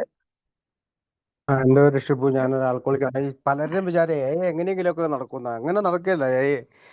ചലിച്ചുകൊണ്ടിരിക്കണം. ആ ചലിച്ചുകൊണ്ടിരിക്കണമെങ്കിൽ നമ്മൾ ഓരോരുത്തരും പ്രവർത്തിക്കണം. ഇപ്പൊ പണം കൊണ്ട് മാത്രമല്ലല്ലോ ഒരു മീറ്റിങ്ങിൽ പോകാനും മീറ്റിങ്ങിലെ കാര്യങ്ങൾ ചെയ്യാനും ഒക്കെ. ഇതൊക്കെ പ്രത്യേകിച്ച് ഇംഗ്ലീഷുകാരൊക്കെ എന്ന് പറഞ്ഞിട്ടുണ്ടെങ്കിൽ അവരുടെ എത്ര തിരക്കാണെങ്കിലും അവർ മീറ്റിംഗ് വിടത്തില്ല. കിറ്റി പോകുമ്പോൾ ഞാൻ ഇവിടെ $5 നാട്ടില് 300-400 രൂപ വരുമായിരിക്കും. അത്രയും രൂപയൊക്കെ അവര് മിനിമം ആ കിറ്റിയിൽ ഇടും. അപ്പൊ ചുമ്മാ അങ്ങ് നടന്നു പൊക്കോളും. ആരെങ്കിലും ഒക്കെ മീറ്റിംഗ് ഓപ്പൺ ആക്കും.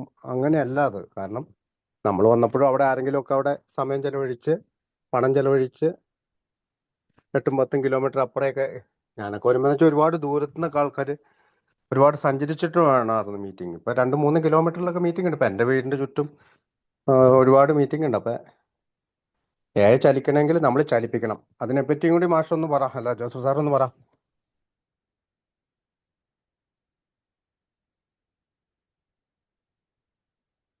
സാർ പോയോ? അല്ലേ ഷിബു, അതിനേത് ആൾക്കാർ തയ്യാറായി വരുന്നുണ്ടെന്ന് തന്നെയാണ് സർവീസ് മാനിൽ പറയുന്നത്. അത് തന്നെയാണ് ഞാനും പറഞ്ഞത്. കാരണം നമുക്ക് കിട്ടുന്ന, സത്യം പറഞ്ഞാൽ പലപ്പോഴും ഞാൻ ചിന്തിക്കുന്ന ഒരു കാര്യം പറയാം. നമുക്ക് സത്യത്തിൽ മറ്റൊരാളെ സഹായിക്കാൻ കിട്ടുന്ന ഒരു വല്ലാത്ത ബാനറാണ് ആൽക്കഹോളിക്സ് അനോണിമസ്. കാരണം നമുക്കൊരു യാത്ര പോകണം, നമുക്ക് വണ്ടിയുണ്ട്, ഓടിക്കാൻ ആളുണ്ട്. അപ്പോൾ അവിടെ നമ്മൾ യഥാർത്ഥത്തിൽ പണ്ടൊക്കെ ഈ വണ്ടിയെ കയറി കഴിഞ്ഞാൽ ഉടനെ അതിനെല്ലാം കൃത്യം 5 പേരുണ്ട്, ഒരു വണ്ടിയുണ്ട്, ഉടനെ കൃത്യമായിട്ട് അതിന് ഈക്വൽ ഷെയറും കാര്യം. യഥാർത്ഥത്തിൽ ആൽക്കഹോളിക്സ് അനോണിമസ് നമുക്ക് തന്ന സമ്പാദ്യം അത് മറ്റുള്ളവർക്ക് കൂടെ ഉപയോഗിക്കാൻ നമുക്ക് കിട്ടുന്ന ഒരു പ്രിവിലേജ് ആയിട്ടാണ് ഞാൻ മനസ്സിലാക്കുന്നത്. കാരണം അതിനെന്തിനാ നമ്മൾ കാരണം നമ്മുടെ കൂടെ ഇപ്പം ഞാൻ പോകുന്നിടത്തൊക്കെ വളരെ അപൂർവമായിട്ടുള്ള ആൾക്കാർ മാത്രമേ സാമ്പത്തികമായിട്ട് മെച്ചപ്പെട്ട ആൾക്കാരുള്ളൂ. അപ്പോൾ അവരെ ഈ സാമ്പത്തികമായിട്ട് വളരെ ബുദ്ധിമുട്ട് അനുഭവിക്കുന്നവരാണ് കൂടുതലും ഇന്നേലുള്ളത്. അപ്പൊ അവരുടെ 5 രൂപയുടെ വിലയല്ലല്ലോ എൻ്റെ 5 രൂപയ്ക്കുള്ളത്. അത് ഞാൻ മനസ്സിലാക്കണം. ഞാൻ അതിനുവേണ്ടി ആ സേവനത്തിന് ഞാൻ തയ്യാറാകണം. ഞാൻ അതിന് അവരെ ബുദ്ധിമുട്ടിക്കാതിരിക്കാൻ ശ്രമിക്കുക എന്നുള്ളത് തന്നെയാണ് എനിക്ക് മനസ്സിലാകുന്ന കാര്യം. എനിക്കിതിൻ്റെ ആദ്യത്തെ ഒരു ബാലപാഠം കിട്ടിയത് പണ്ട് ബിജു എന്ന് പറഞ്ഞൊരു ഇപ്പോഴും നമ്മുടെ ഏയിലുള്ള ഞങ്ങളുടെ ഇപ്പോൾ ഇന്റർ ഗ്രൂപ്പിൻ്റെ ട്രഷററാണ്. ഷിബുവിന് എന്നൊരു ഇന്നോവ കാറുണ്ട്. അന്ന് ഈ ബിജുവിൻ്റെ കൈ ഒടിഞ്ഞ് ഒരു എന്തെങ്കിലും ആയിക്കോട്ടെ, കൈ പ്ലാസ്റ്റർ ഇട്ടിരിക്കുക. അപ്പോൾ എല്ലാ ദിവസവും ബിജുവിനെ പോയി ഷിബു പോയി സ്വന്തം പെട്രോൾ അടിച്ച് ഡീസൽ അടിച്ച് പോയി കൊണ്ടുവരികയും ബിജുവിനെ തിരിച്ചു കൊണ്ടുപോയി വിടുകയും ചെയ്യും. അത് ഞങ്ങൾക്ക് സത്യം പറഞ്ഞു കഴിഞ്ഞാൽ ഇന്നും അത് ഞങ്ങളെ സംബന്ധിച്ച് അതൊരു ഒരു മാതൃകയായിട്ട് ഞങ്ങൾക്ക് തോന്നുന്നുണ്ട്. കാരണം മറ്റൊരു മധ്യാസക്തിനെ ഇപ്പോൾ നമ്മുടെ ഗ്രൂപ്പിൽ ഇപ്പം മിക്കവാറും ഗതിയിൽ ആരെങ്കിലുമൊക്കെ ഈ മീറ്റിങ്ങിൻ്റെ സമയം ഇപ്പോൾ 7 മണി 7:30 തീരും. പക്ഷേ ഒരു ടോക്കണോ അല്ലെങ്കിൽ അതുപോലെ എന്തെങ്കിലും ഉണ്ടെങ്കിൽ, ബർത്ത്ഡേ ഒക്കെ ഉണ്ടെങ്കിൽ സമയം അരമണിക്കൂറൂടെ നീട്ടും. ആ സമയത്ത് ചില ആൾക്കാരുടെയൊക്കെ വണ്ടി പോകും. അപ്പം നമ്മൾ നേരത്തെ അനൗൺസ് ചെയ്യും, വണ്ടി ഇല്ലാത്തവർക്ക് കുഴപ്പമൊന്നുമില്ല, നിങ്ങളെ തീർച്ചയായിട്ടും വീട്ടിലെത്തിക്കുക. അതിനകത്തൊരു വേറൊരു നമ്മൾ മനസ്സിലാക്കേണ്ട ഒരു കാര്യം, അതൊരിക്കലും ഒരു പൊങ്ങച്ചമായിട്ട് ചെയ്യുന്നതല്ല. അതിനകത്തൊരു പൊങ്ങച്ചം അങ്ങനെ ഒരു ചെയ്യുന്ന ഏകാരന് തോന്നാറുമില്ല, തോന്നാൻ പാടുമില്ല. അതാണ് ഞാൻ ആദ്യം പറഞ്ഞത്. നമുക്ക് തരുന്ന ഒരു ആത്മീയമായ ആ ഒരു സമ്പാദ്യമാണ് ഈ പണത്തിൻ്റെ രൂപത്തിൽ നമുക്ക് ചെയ്യാൻ പറ്റുന്നത്. അത് നമ്മൾ നമ്മുടെ സഹോദരങ്ങൾക്ക് ചെയ്തില്ലേ പിന്നെ നമ്മൾ വേറെ ആർക്കാ ചെയ്യുക? അപ്പോൾ അതാണ് നമ്മൾ പറയുന്നത്. പലപ്പോഴും ഈ പണവും സമയവും മെനക്കെടാനുള്ള സന്മനസ്സും, ഇത് മൂന്നും കൂടെ ഒന്നിച്ചു ചേരുമ്പോഴാണ് നമ്മുടെ പ്രോഗ്രാമിലെ സേവനം കൃത്യമായിട്ട് പോകുന്നത്. അപ്പോൾ ഈ ഒരാളെ കൊണ്ടുപോയി വിടുന്നതും മീറ്റിങ്ങിൽ ഇരിക്കുന്നതും എല്ലാം സേവനത്തിൻ്റെ പ്രതിഫലം പറ്റാതെ ചെയ്യുന്ന എല്ലാ കാര്യവും സേവനത്തിൻ്റെ പരിധി വരുന്നു എന്നാണ് ആൽക്കഹോളിക്സ് അനോണിമസിൻ്റെ കാഴ്ചപ്പാട്. അപ്പോൾ ഇത്ര ഷിബു പറഞ്ഞുകൊണ്ട് ഇത്ര കാര്യങ്ങളും കൂടെ ഒക്കെ ആഡ് ചെയ്തുകൊണ്ട് നിർത്തുന്നു. നമസ്കാരം.